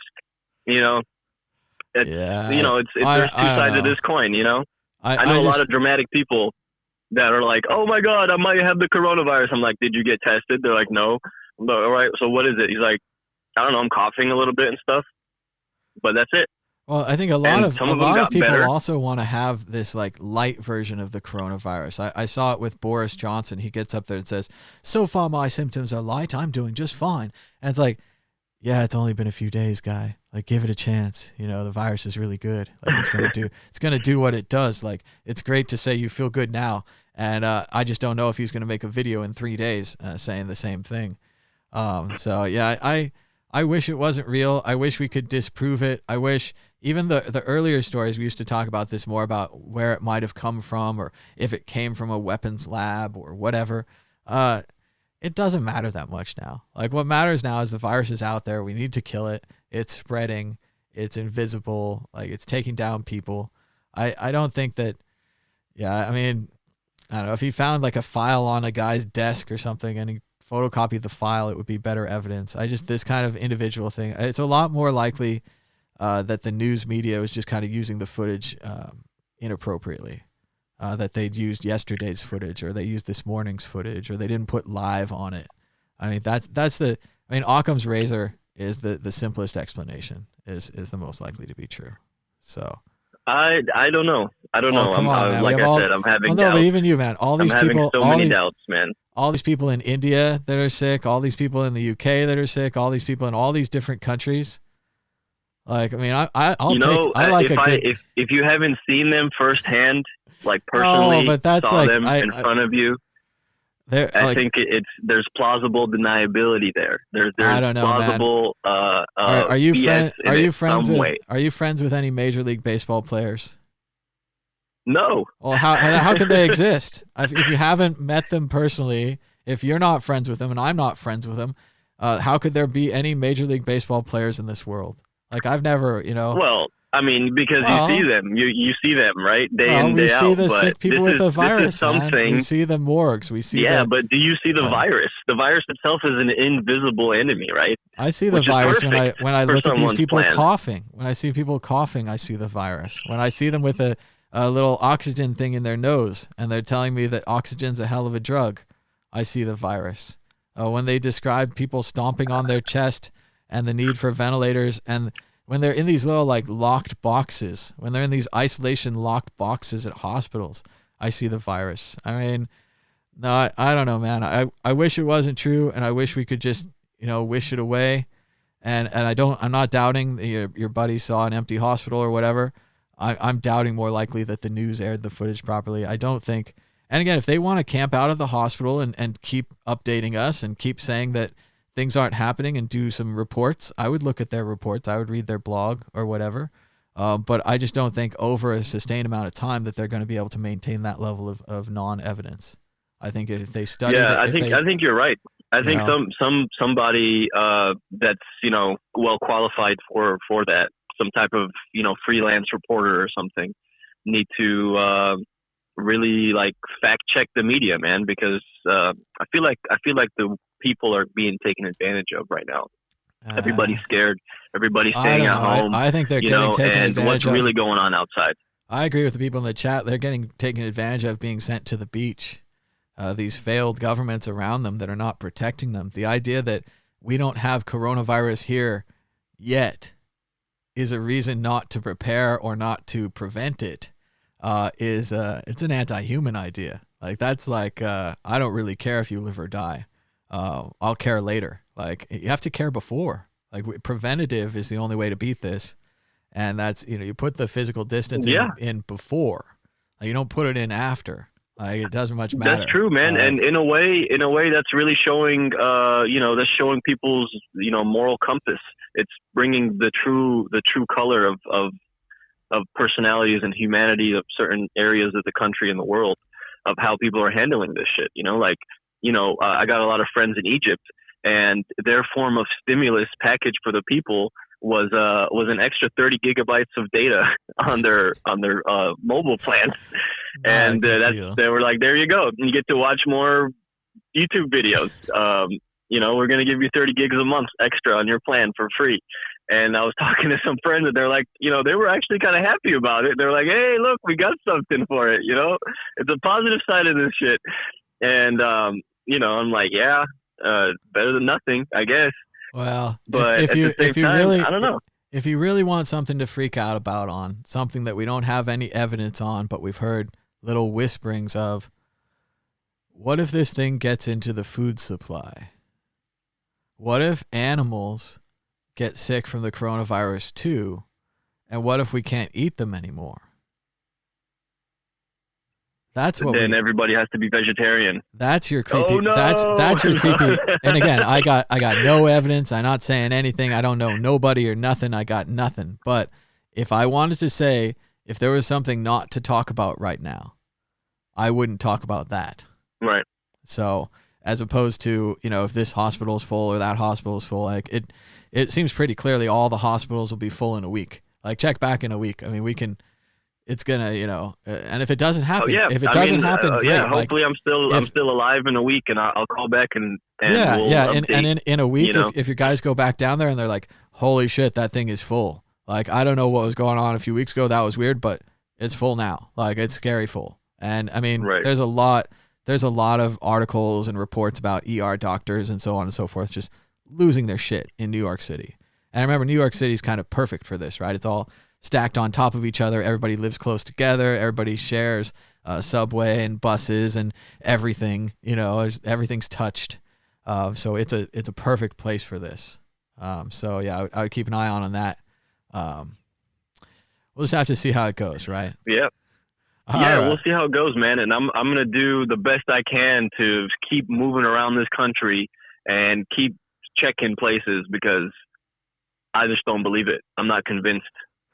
And like you said, hopefully I'm right. I want to be right. Maybe it's my subconscious trying to like deny the fact that the world is fucking falling apart. And, but who knows, I'm going to keep trying to figure this out, and I'll report back from wherever I am tomorrow. Yeah, and let you guys know what I found or what I didn't find. It's a strong thing. I mean, I think we all want this not to be here. Every once in a while I wake up and I think I'm not in this world. I'm in the normal world where I can just go to the store and like nothing matters. But yeah, I'm not so sure. I think that's wishful thinking. But thanks, Mustafa, for sharing your theory, even though the chat's being mean to you. And I think it's worth talking. Fine. It's worth talking about these kind of things. I'm not worried about that. So, like, I mean, your friends, saw something, they believe something.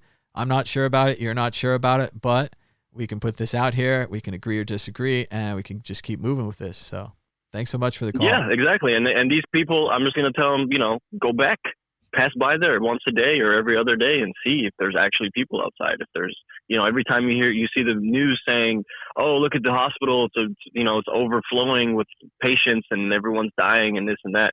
Well, let's actually take a look, like, with our own eyes. Well, and I'd also say there, one of the most interesting things about 9/11 for me, I went like around our house and I gathered up all the TVs and put them in one room and tuned them to different channels so I could try to, get a better idea of what was going on.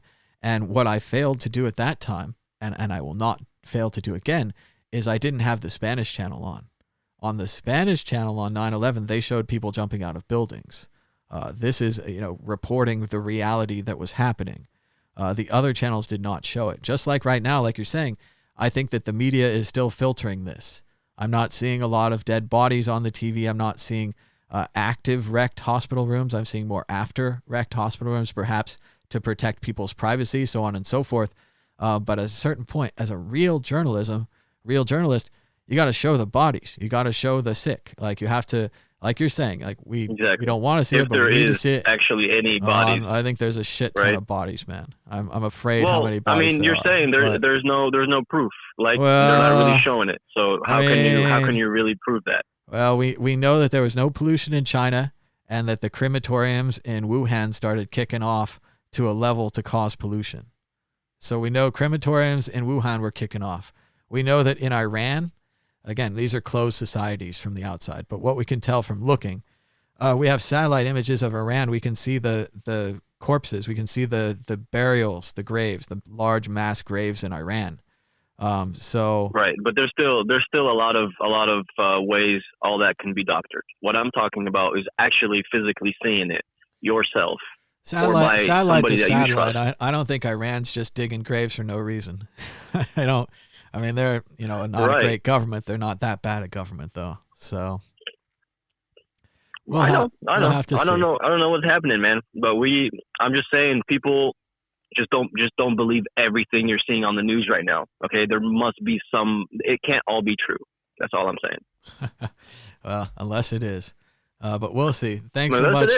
Thanks so much, Mustafa. Give us a call anytime and just keep traveling around, keeping an eye on things, seeing what's going on out there.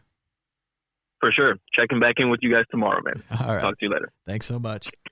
And if you'd like to call now, you can go and call us on Skype at World Crypto Network, all one word, or at 1-518-600-1949. There we go. Hello, caller. You're live on the World Crypto Network. What's your name and where are you calling from? Tommy, my boy. It's Martin from San Jose. How's it going? It's going good, man. How's it hanging? All right. I've been listening to the previous caller. I've been getting a little bit heated. Admittedly, I was making fun of the guy in the chat. Well, and he's a nice guy. He calls all the time. He might be wrong on this one, but it's okay to be wrong on one every once in a while. Part of it is, let's say, that this is a theory and that he's wrong. Well, by addressing the theory, we're now going to figure out if it's right or wrong. We're going to try to understand it. And just like, there are no stupid questions, I'll bet a lot of other people are thinking the same thing. They're thinking, we haven't seen enough bodies. We haven't seen enough hospitals, rocking and rolling out of control. And again, this might be our stupid bullshit American media hiding the truth from us, which again, we don't show corpses and bodies on TV since the Vietnam War, because they figured out if you show corpses and bodies on TV, people won't support the war effort. Like, you can't do it. So, and in the same way, they won't let you, like, if we showed all the starvation that was caused by our policies, or if we had a channel that was like nonstop Syrian refugees channel, and it's just like, imagine, life was normal. You had a house and things were fine. Your house got bombed. You don't have your credentials anymore. You're no longer a doctor. You don't have anything except the clothes on your back, and you're in a pile with a bunch of other people going country to country getting rejected. That'd be a good TV show. Like, that would be heartbreaking. And maybe it would change people's opinion on refugees. But we don't do that.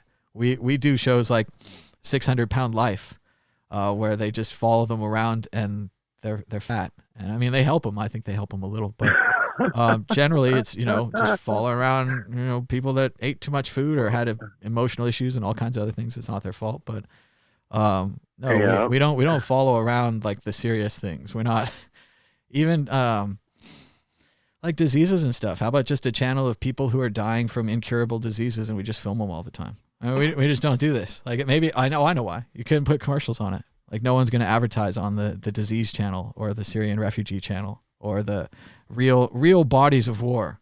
Real bodies of war. See the Civil War the way it was meant to be seen, with a pile of your, brothers dead next to you. Like, no, we just don't do that. And it's horseshit. Humanity is too real. It's too real. They don't want people to panic, because as soon as people start seeing that, I mean, then you're going to have a real run on food. You're going to have real supply line issues. As soon as people start seeing those bodies and they know the gravity of the situation, it's going to get real. They just pulled up 48. What are they? Like the ice boxes for the bodies in New York. They brought them to one of the NYC hospitals. Oh yeah, the refrigerator trucks. Yeah, they're putting them in refrigerator trucks. Bodies on ice. They were also saying put them on ice, man. I think there was an ice rink where they're just gonna fill the ice rink with bodies on stretchers. And that's dark. Yeah, I mean, in addition, like the Javits Center, I think it's a convention center. So normally it would be like, CES and like our new announcements and our new cool technologies and all these guys shaking hands and giving out business cards. No, that's where they put the temporary hospital beds. They're doing the same thing in Sacramento. They might take Arco Arena, where the Kings used to play, and turn that into hospital beds and soccer fields and other arenas all over the country. The things that we were critical and questioning of China, how can you build a hospital in 2 weeks and all these kind of things we used to say, and all it's happening here. So yeah, they'll take the sports venues of the teams that they canceled. I know. Well, and they'll be hospitals. The hospitals. I mean, I already said the hotels, like right here in Las Vegas. I don't know that they're going to do it. Certainly private property and all those kind of things. But if they did it, they could fly people in on the airport, take them to the hotels, put them in certain floors. They have lots of cameras. They have lots of security and access controls. They have washing machines, food, kitchens, all the equipment that you need to feed people, because that's how they live at the casino anyway. So, I'm not sure why they're not doing that. I think they will eventually, but yeah. They'll use eminent domain if it gets bad enough. That's for sure. And all that stuff like you need to do sooner.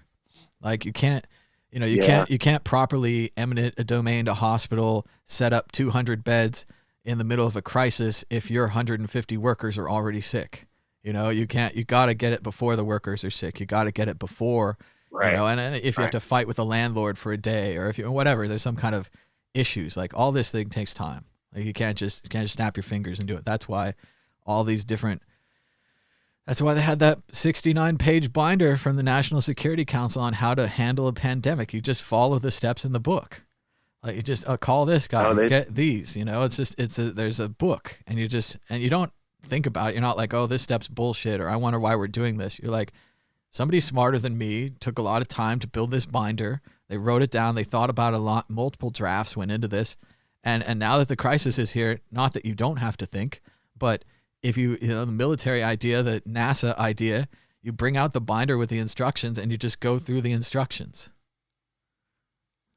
Don't know why we didn't do that. No, you didn't do that. Just toss it up on the shelf, let it collect dust, put your feet up on the desk, and you're president now. You run the world. You don't have to worry about that sort of shit. Yeah, it was unbelievable. But I got to say, normalcy bias is a bitch, man. And obviously it's so surreal. Like you said, wake up in the morning and you feel like this can't be happening. This just seems so odd, right? We've never been through anything like this. Ever. There's just nothing. There's nothing normal you can do. You wake up and you're like, I want to go get some bacon and eggs, read a newspaper, sit at a diner. Every diner in town's closed. Like that's impossible. Like every single one, they're all closed, and with good reason. If we went there, we'd increase our chance of infection. We increase our chance of spreading the infection. Like we just can't do that right now. So yeah, it's nuts.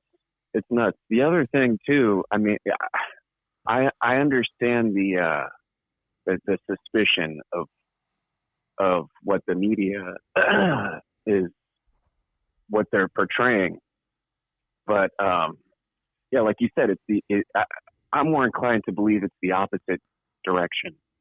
It is far worse than what they're letting on. That they're not showing the bodies. That they don't want people to panic.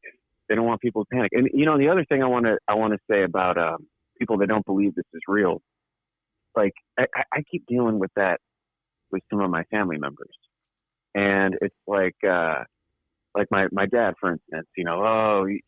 It's not real, and my mom's got an autoimmune disorder, so I worry about them. And he's going out to the grocery store. I'm like, you know what? You guys can order food. You don't need to go out there and jeopardize yourself. I mean, look, you're gonna believe so much that it's not real that you're potentially gonna risk your life over that. You don't know. Nobody knows. Nobody knows what the fuck's going on. So the best thing to do is just hang tight. I mean, is it really that hard? Just hang out. What are you going to do? I mean, just like people were called to war before, people throughout history, and you probably know this, you're well read on history. They've been besieged thousands of years, warring bandits. Well, think about Stalingrad. Think about being locked down, surrounded by German forces, starving, freezing, no technology, no little iPhone, no thousands of episodes of TV to watch. And, the Germans are going to come at any time. These people are starving. Thousands died in the siege of Stalingrad. If we stay home and eat the ramen, eat the tuna fish, eat whatever food you have till it's gone, and then order more or go out or whatever. But let's just stay inside as long as we can and do nothing. And I agree. I think it's hard for the older generation. They're active people. We were talking a lot about retirement and what it does to you, and just that you kind of have this freedom. You go out and do whatever you want. You're retired. Who gives an F, right? That's not true right now. Like, now we have the freedom to stay home. I've seen a lot of great articles talking about generational differences. And recently, the ones I've been seeing have been praising Generation X, which is kind of my generation. I'm right in between X and Y, whether we want to call Y millennials or actually say that it's Gen Y like it used to be. But they said that Generation X is prepared for this, that we've been training to be antisocial our whole lives. We were the first latchkey kids. We'd come home and eat food, have a snack, do our homework. No one needs to take care of us. And we'd watch lots of TV and music videos all day, and just the incredible preparation of our generation. So shout out to Gen Xers or Gen Yers like me. We can stay home. We can watch movies. But I agree, everyone else is going to have a problem with it. Yeah. The boomers, they just can't handle it.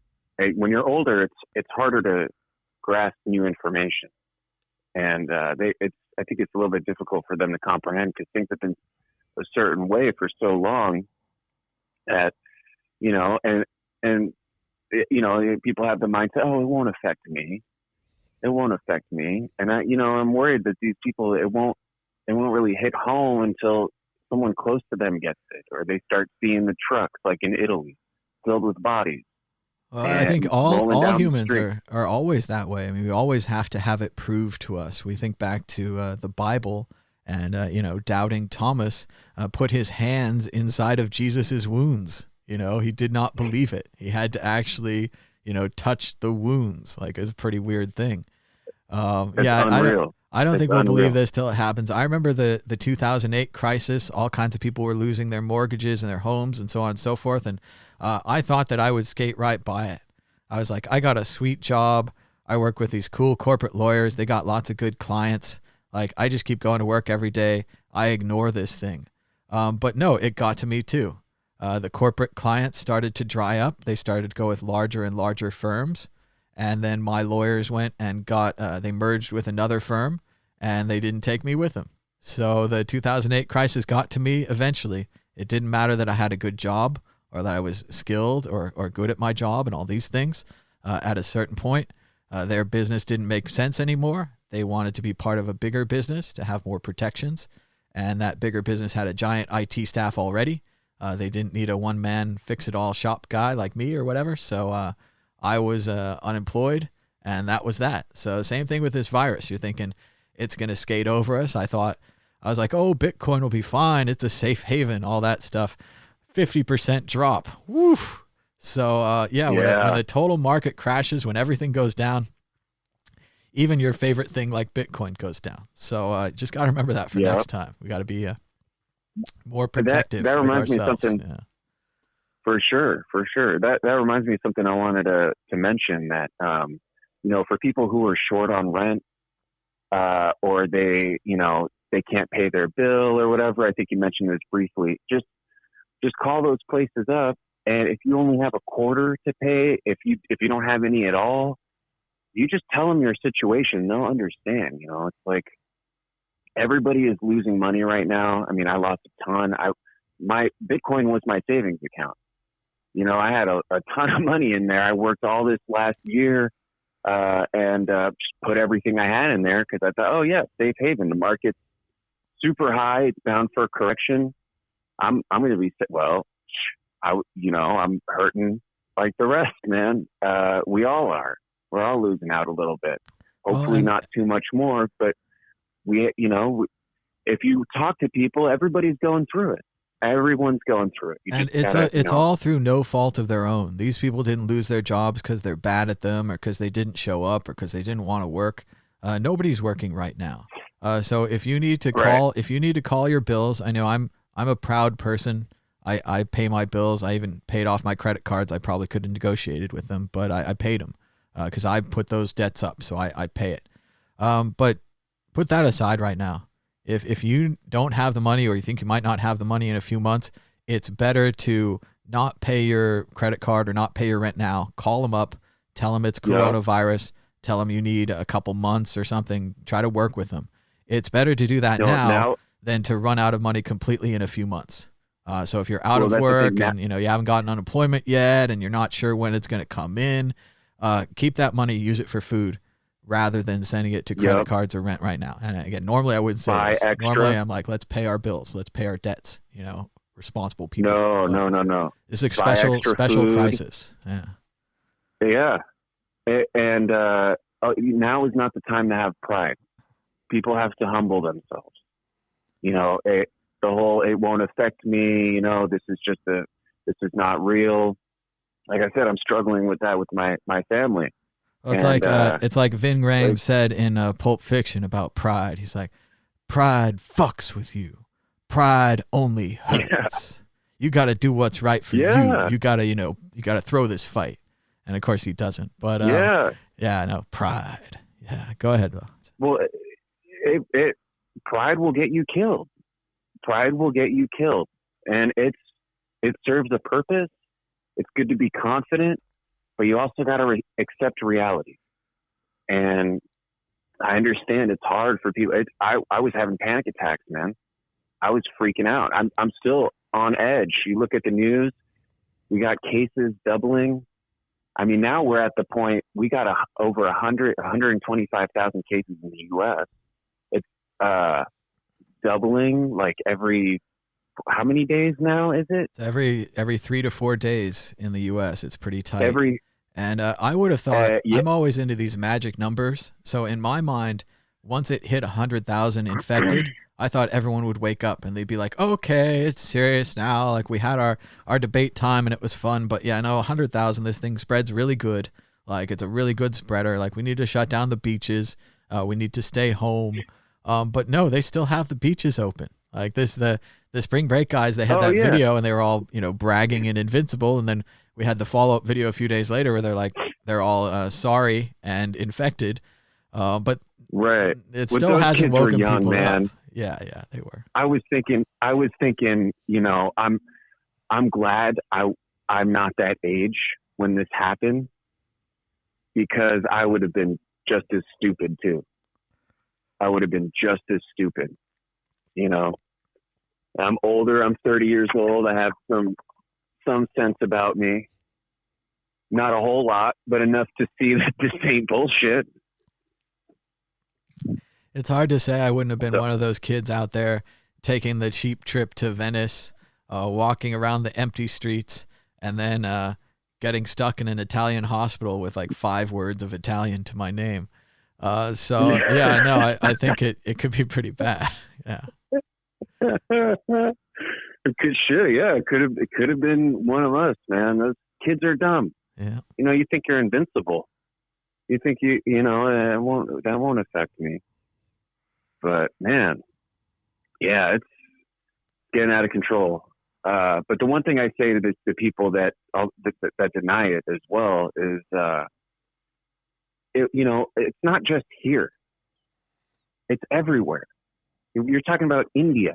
Like people think that this is a Trump thing to take down the deep state. We're locking up Bill Gates, the kitty diddler, and all this other shit. And it boggles the mind. So India is in on this too. They have a interest in our affairs, that they lock their country down too, so we could arrest the big wigs here. And I'm not saying that there isn't some messed up stuff going on, because there most assuredly is. But I mean, it's just out of control, man. It's out of control. It's going to get crazier too. Well, I think it's hang tight. It's just people don't want this to be true. Like we've got, I forget the stages, but the stages of grief, and that we're in, maybe they're in the denial stage where they're like, no, the virus isn't real and it's a government conspiracy and yes, we want those things to be true. We want it, we want the denial. Like it's comforting to us. In some ways, as horrifying as it would be, a global, super evil conspiracy to trick us all into staying inside and ruin the economy would be more comforting than an unkillable virus, right? Because at least the conspiracy has faces. At least they did it for a reason. They wanted $1 million or whatever. They had a reason. Whereas the virus, like, we're never going to have a satisfactory interview with a virus where it's like, I did it for this. I wanted to grow. I am a virus. Like, virus don't give it doesn't care at all. It doesn't have any motivations. We can't really understand it. I mean, the closest to understanding the virus would be obviously, something like science fiction, things like Star Trek and the Borg, the way the Borg just, resistance is futile. You will be assimilated. Like, that's the virus, right? And we go up and we try to negotiate with the Borg, and we try to, like, be friends with them, or we try to, give them their space, and maybe they won't come into our space. Maybe the Borg will stay in their space, and they don't, because they're a virus and they spread, and that's what they do, planet by planet. Cybernetic organism, same thing here, planet by planet. Coronavirus, it's just a really good virus. Human by human. Yeah, human by human. So. Yep. Well, on that note, I'll keep watching the show. And thanks for doing this. Well, thanks so much for the call. And let's be fair to Mustafa. I mean, people see these things. We need to talk about them. It's getting this issue out there. Like, and again, there are no stupid questions. I mean, there really are. But they all. It looks like we're getting called, but they all generate discussion. Even questionable questions. So. And to be fair, I admire that kind of that questioning of what's being told. That's for real, and he had the courage to call up and voice his opinion, and good on him. I'm still going to call him a dumbass. Well, we all got to go our own ways, but thanks again, Martin, for the call, and give us a call anytime, man. All right. Thanks. All right, man. Bye-bye. All right. Looks like we might have another call. Caller, are you still with us? Yes, I am. All right. You have some echo, but what's your name and where are you calling from? Maybe just give us a comment or something if we have a delay or an echo. Go ahead. Yeah, this is Sebastian again. Can you hear me now? Yep. Sounds good. Okay, great. I also want to comment on the previous caller. First, let me say one thing. I think it's really good he keeps a critical eye open. It's really inherent to us Bitcoiners. Don't trust, verify. So I think it's a good thing he keeps thinking critically and don't trust just everything the news says. Having said that, I've multiple arguments why I think he's on the wrong end here. And the first thing is, I know a friend of mine has lost someone who's 64 years old, perfectly healthy. I know someone who works in a hospital in the south of the Netherlands where it's like really, it hit really hard there.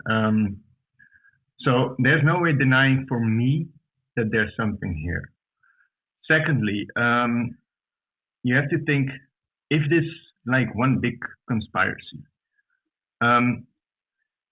who is benefiting, and follow the money? Because if they really want to do something like a big virus thing and keep us under control, they're hurting themselves because they already had the possibilities to have perfect control over us. And now their system, which gives them money, is breaking down. So it doesn't work for them. I had one other argument. It's like, I think the media isn't over exaggerating the situation. I think it's quite the opposite. Like Trump and all the other world leaders are always saying, no, the virus is not so bad. No, it's not a problem. And the media is repeating that for quite some time until the point really came that I couldn't deny it anymore. Those are kind of my points. I definitely agree with you that they're not making a lot of money on this. Like taking down the markets is not really good for anybody, ruining the airlines and the cruises and the travel and the Airbnb and all the restaurants. It's not really good for anybody. There are some people, I mean, they bet don't pass on the craps game. They bet against you all the time. So it is possible. Maybe they put a bunch of nasty shorts on things. Maybe they have some kind of business that benefits when all the other worlds are destroyed. But again, that's a bigger reach than just making money the normal way. Making money the normal way, they were doing plenty fine, right?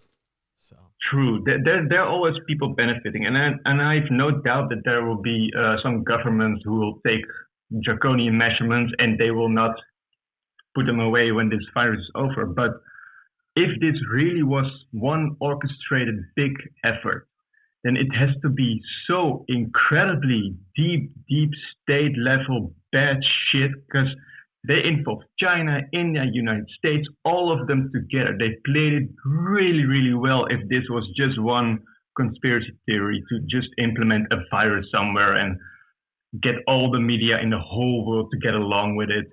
That it's perfectly orchestrated. So I think humankind is not capable of planning such an immense, great, bad, evil plan. I mean, they can think of it, but actually doing that is like next level. So therefore, I don't think that's the case. Well, let me creep everybody out with another plot from a Philip K. Dick book. There's this Philip K. Dick book. I think it's The Penultimate Truth, but sometimes I get the titles on these wrong. But the basic plot of the book is that the U.S. and the Soviet Union, Cold War times, were about to have a war, and they were going to have a nuclear war, and they were going to wreck everything, right? So both the U.S. and the Soviet Union say to their people, go down into these bunkers. So the people go down in the bunkers, and there's all these factories, and they can work and live underground, and they can make robots that will be sent up to fight the war, right? But then once they got everybody in the bunkers, the leaders of the Soviets and the U.S. come together and have a meeting, and they decide that we shouldn't wreck everything. So instead, and this is, again, Philip K. Dick, before computer graphics, before Star Wars, before Blade Runner, which he wrote too, all these things, he has the idea that they'll create computer graphic fakes of, say, San Francisco being ruined by nuclear bombs and Moscow being ruined by nuclear bombs. And they'll play these videos down in the things and make the people stay down there and make them make these robots. And then when the robots come up, they convert the robots from war robots to gardeners. And the rich are now living on these massive estates the size of Wyoming, just chilling out, doing nothing, while all the normal people are down in these bunkers building robots. And of course, it has a little bit of Play-Doh in there, of course, where the guy goes up and he sees this world and he comes back down and he tries to tell the people and they don't believe him. Just like Plato said. Yeah. So that's a really good plot. Really nice story. Yeah. So that could be, however, I mean, that'd be horrible. Of course, there's 0.001 probability. There always is. But what does it take for a group of people to actually pull that trick? And is that even like remotely feasible? And does the guy who thinks it's not in that the news is that the media is exaggerating, is he thinking that this is happening? Because otherwise, what is happening according to him? Yeah. Why is the media exaggerating? There's no reason. They have they have reasons to do the opposite, and that's what they were doing, saying that it's not that bad, and until they couldn't anymore. So that's what happened in my view, and I wonder what he thinks about that. And also, the United States it's a large place, and a couple 100,000 people got infected. That sounds a lot, but if you see the land masses on which it happened, it's not that weird that you haven't come across anyone who had the virus yet. I mean, it's a pretty big country. In the Netherlands, it's quite small, and we already have like 1,500 or no 3,000 people infected, and because we live on such a small area, the chances are quite big that you actually know someone or encounter someone who has it. Those chances are just way smaller in the United States, so it's not weird that he doesn't met someone or know someone who has it. Yeah. And yeah, what well, and give it time, and you'll know someone who has it, or you'll know someone who has it. I mean, it's going to happen. I sincerely hope he's right, or not. But if he's right, then the scenario that from the book that you were talking about, then that would be a situation. So that would be terrible. Yeah. We've got a whole nother problem. I don't know what I hope for more. It would be great, and at least we can all agree that yes, we all, like, our minds don't want this to be real. Like when his friends went down there and saw these things, they were relieved, right? They were like, thank goodness it's a conspiracy. Thank goodness it's not a killer virus. Like this makes me feel good, right? Maybe I can go out again and go to movies and stuff. But no, it's not wishful thinking. Yeah, it's wishful thinking. Yeah. But unfortunately, I've already witnessed some stuff, and I know someone who lost someone, and I know someone who works in a hospital in the south of the Netherlands, and situation over there isn't normal.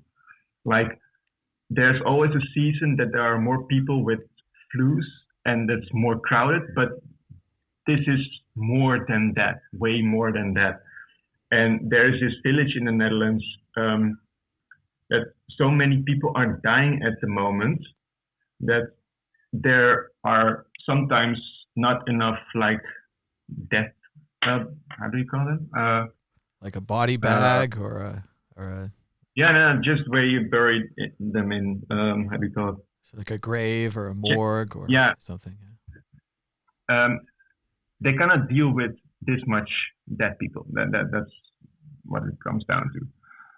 So. Of course, there are always seasons where more people die than usual, but this is even more unusual than the unusual. So you cannot say that there's nothing happening, because it's quite easy to verify for me here in the Netherlands. It's a much smaller place, and therefore it's much more visible. It's very sad to hear that about the Netherlands too. I got to visit there a couple of times. It was really nice. And I heard really good things about their medical system and their government, the way they treat the people, the real estate market, all kinds of other things where they have all these protections that we just don't have. And I would hope they deal with it better, but it just shows the severity of this thing. Yeah, even they aren't prepared. Even they aren't ready. So no, we were too late. Our government reacted too late, like 2 or 3 weeks too late, and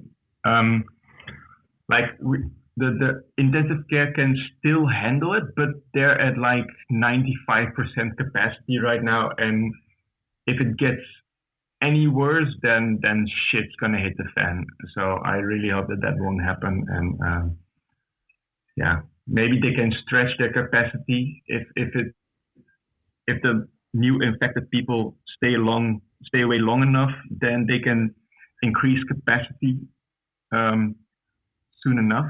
So then there won't be that much of a problem of overcapacity, of undercapacity. Sorry, but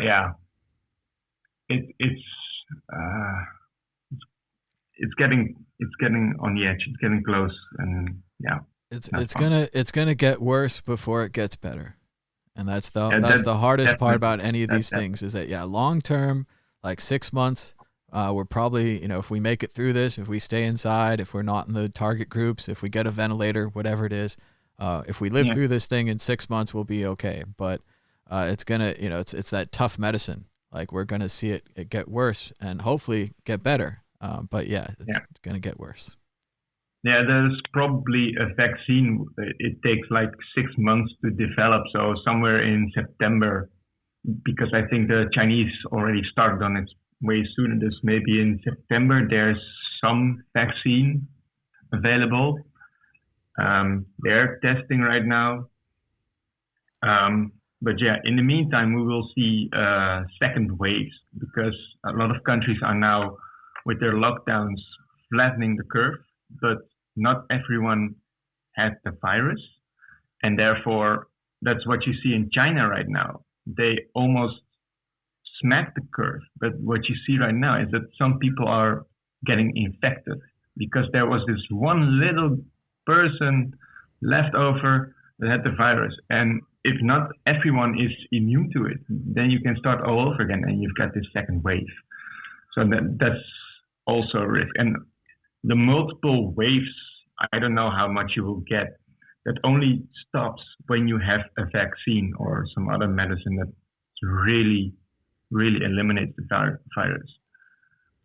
So yeah, it will take some time before this will go away, and we hopefully it doesn't mutate in the meantime. So, we can't stay inside forever, but then again, we just might. No, true. You know, a lot of us can work from home. A lot of us are used to this, got the books, got a little bit of savings. We can try to hang on, you know, but that's the problem. Eventually people won't hang on. People will just go outside because they will be like, screw this. I won't stay inside anymore. I'll risk it. And quarantine breach. And yeah, that's when you get the second wave or third. Scary stuff, man. Scary stuff. Yeah, well, we'll get past it, but yeah, it's gonna take some time. We'll just effort. We'll just have to keep going and just keep positive about this, but keep in mind of the potential downsides. But thank you so much for the call, and give us a call anytime. I'll always appreciate hearing from you. Sure. Thank you. All right. Let's see if we have any more phone calls out there. You can call us now at 1-518-600-1949. That's 001 if you want to call internationally. Or you can call us on Skype at World Crypto Network, all one word. I want to give a shout out to Dan in the chat. Dan arrived late and he missed me talking about The Curse of Lono, a very big book. He says he's a big fan of Hunter S. Thompson, so maybe he's read it before. Here's a random page. It's all text. Let me find you a good picture or two to highlight the power of Ralph Steadman and Hunter S. Thompson, The Curse of Lono. Classic. Sorry, I can't really see the screen when I hold these up. So yeah, there's some crazy fishing that Thompson's doing in Hawaii. I don't know what this is. This is very white, kind of using a lot of white space in the artwork there from Steadman. Somebody sick in bed, out of control. Let me get some of the marathon runners. Much like when he went to cover here's the surfers. I'm going to spill my water. Once like when he went to cover the Kentucky Derby with Steadman, and Steadman drew it. Let's see, maybe a little up and over this way. There you go. But yeah, Steadman drew the whole crazy thing. And so just like the Kentucky Derby, but this one, he went to cover the Honolulu Marathon in Hawaii.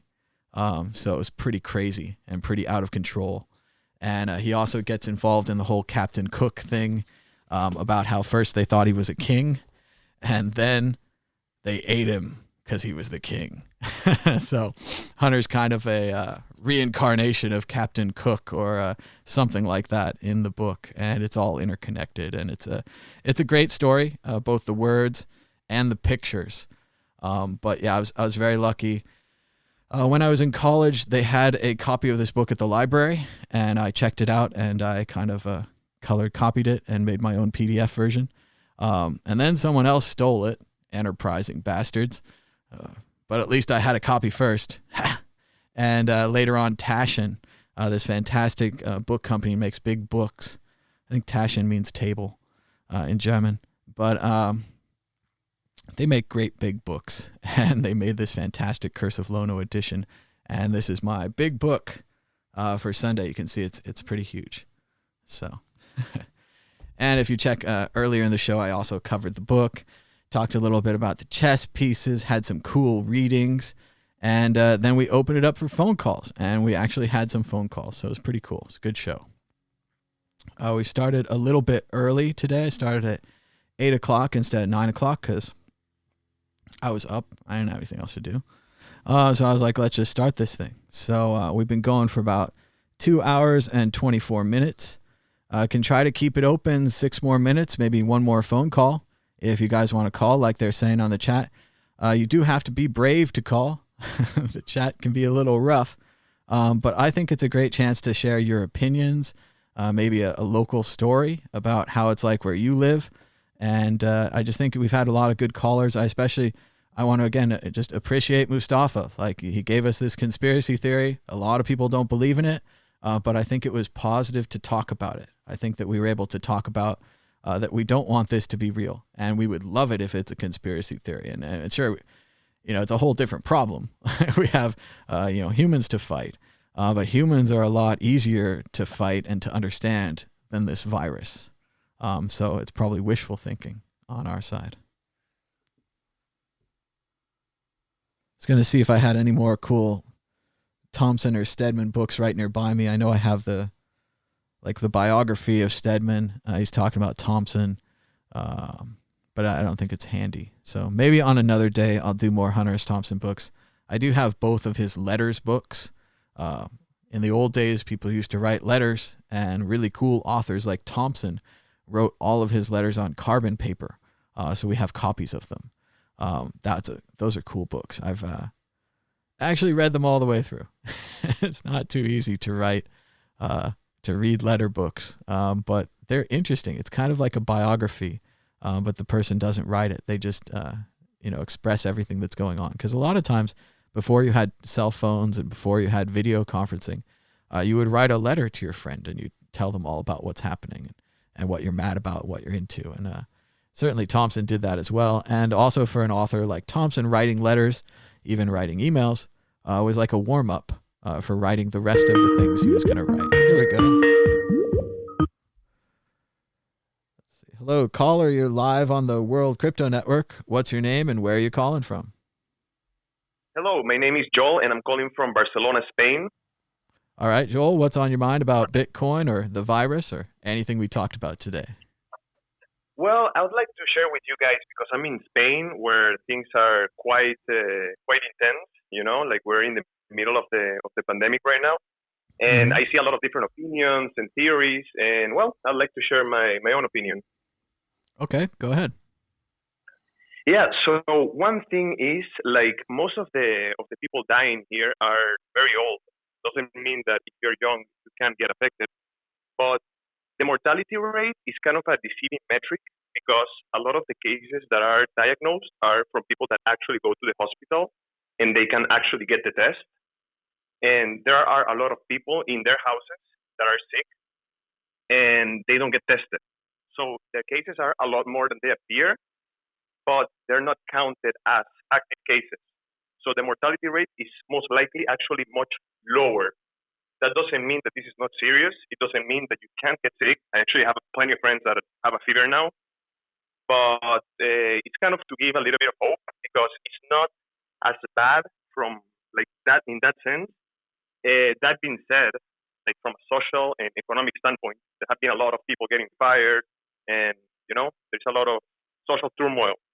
And I don't really know what to say about Bitcoin and whether or not I'm bullish in it. I've loved Bitcoin since 2014, but I also think when people need food, or when the average person doesn't have anything to buy food with, I don't know like what's the reaction that most people will have, It's been difficult on all the investment channels too. They talk about how they're used to kind of making money with their money, this passive income that a lot of us got from the stock market or they got from Bitcoin.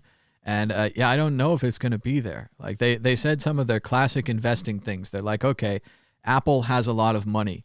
BMW has a lot of money. So these are good buys, because they're essentially rich companies that could weather the storm. But at the same time, another guy at the desk pointed up, he said, who's going to want a BMW after this is over? Who's going to want a luxury car? Like, I mean, we're going to want, good gas mileage cars. We're going to want lots of face masks. We're going to want a lot more food at home.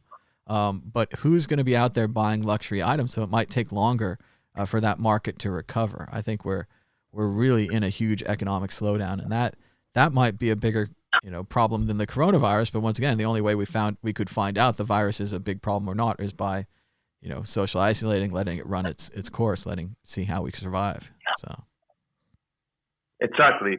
And another thing is, like, I also want to point out, people here in Spain, a lot of the good of humanity is also coming out. Like, I'm getting to talk to a lot of neighbors that I haven't even spoken to. A lot of people are in their balconies playing music, trying to, like, lift the spirits of people through this crisis, right? And there's also a lot of people, like, donating masks and trying to help the poor. So I'd like to also say that we human beings, we have this innate capability to go through difficult times, through crisis, and it's important not to let ourselves fall into fear, into hate, into pointing fingers, because we do have the resources inside of us to help each other out and to weather this storm. This is not the first time that humanity has been through hard times. This is not the first time that we deal with hard and difficult times, and it's very important keep our minds clear and to really do our best, because this is all we have. It's ourselves. It's our network. So this is the time to truly, like, help each other and try to do the best we can for our brothers, our neighbors, and the people around us, because I think this can truly help humanity in some way get together and find out what's the most important, you know? I definitely agree. I think it's a really positive sentiment, and I agree with you. There's a lot of, as bad as this thing is, there's a lot of good coming out of it. A lot of connections are being made. A lot of neighbors are discovering their neighbors. I know a lot of my friends are having these multi-person Zoom chats, and you really find out who your friends are. Your friends are the ones sticking with you through this.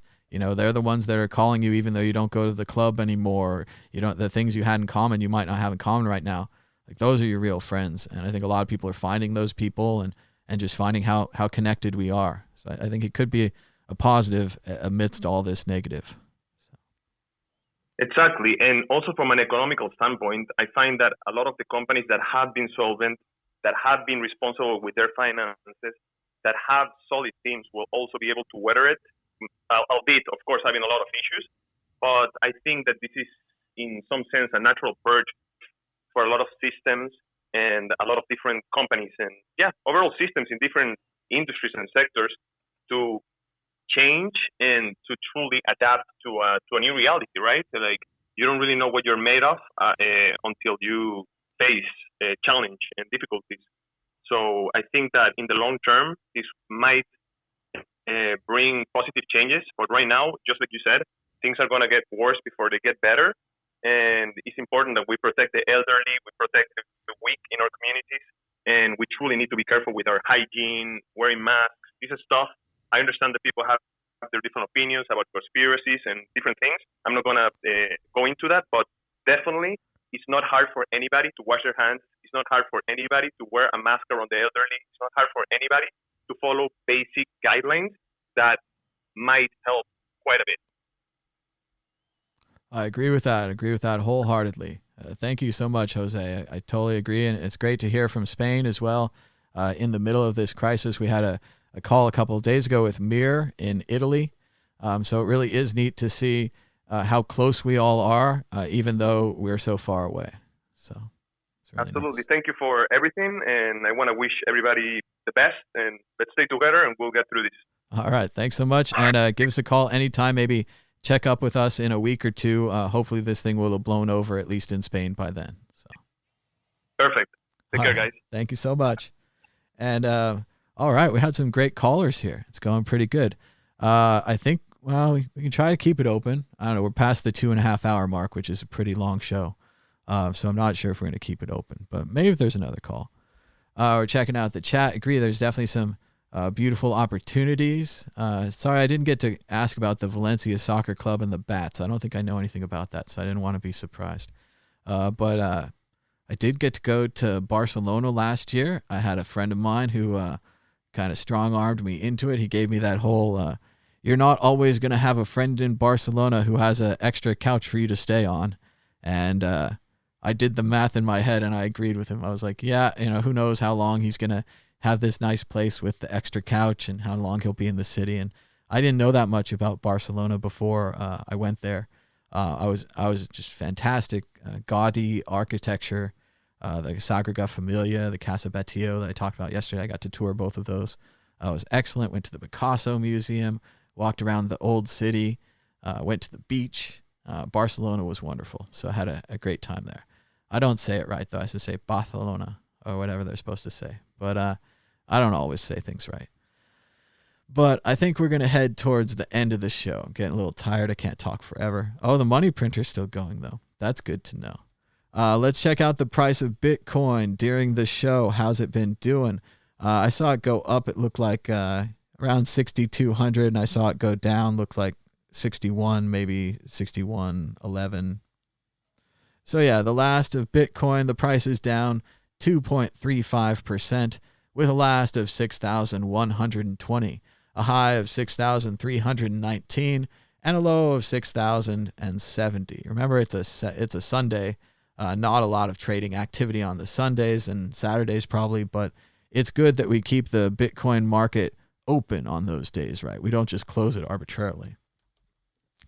That's $1 for 16,379 Satoshis. Sounds like a sweet deal. And the Dow Jones last was at 21,636, down 4% on Friday, with a previous close of 22,552. So, thanks so much to everybody for joining us. Had a great time. We had a reading from Charles Bukowski, The days run away like wild horses over the hills. I talked a little bit about the Lewis Chessmen. I had this cool book, Chessmen Unmasked. I had a cool little short reading from controversy guy, Timothy Leary, Your Brain is God. It's a cool book if you haven't checked it out. And of course, it was Big Book Sunday. So I showed you guys Hunter S. Thompson and The Curse of Lono, the big book that's as big as my head. Actually bigger. So thanks so much for joining us. Thanks for giving us a thumbs up and a share. I know it's annoying, but it does help YouTube spread the word about these shows. We got 40 thumbs up, and we have 54 people still watching us, so that's a really high percentage. That's like 40 out of 54. That's really good. So thanks for liking this. Thanks for subscribing down below. You can hit the bell for the notifications. We do these shows all the time, and they're free. Maybe there's some ads and stuff, but we'll be back again tomorrow, Monday at 9 a.m. Pacific Standard Time, whenever that might be on your time schedule. So check out the Bitcoin group. We filmed that a couple days ago. Actually got a really good response. I don't know where these people are coming in, but we got 7,000 viewers on the Bitcoin group in the last day or so. So shout out if somebody put us on Reddit or something or help promote us somehow. That's cool. Otherwise, just shout out to the Bitcoin group audience, keeping this network running.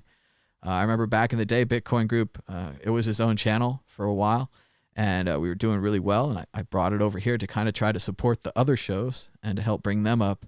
And we had kind of the occurrence we had now where Bitcoin group would get 1,000 every week, and we get a couple hundred with the other shows. And then now Bitcoin group is getting 5,000 to 7,000 a week. And we're getting around 500 a day with the other show, which is actually really cool that like this call-in show, 50 people like it, 500 people watch it, 10 people call in. That's pretty good. I mean, these are pretty good numbers. We're doing all right. I mean, if it doubled, we'd have more callers. We'd have more people in the chat. It'd be cool. We're just working on this. This is a fun thing. I think it's fun to talk to you guys. And you can watch it later too. It's probably good to watch on a replay. But I think that's about it. We're going to go have a Sunday, maybe play some Watch Dogs 2, find a new book to read, watch a movie, staying inside. So thanks so much for watching. Until next time, bye-bye.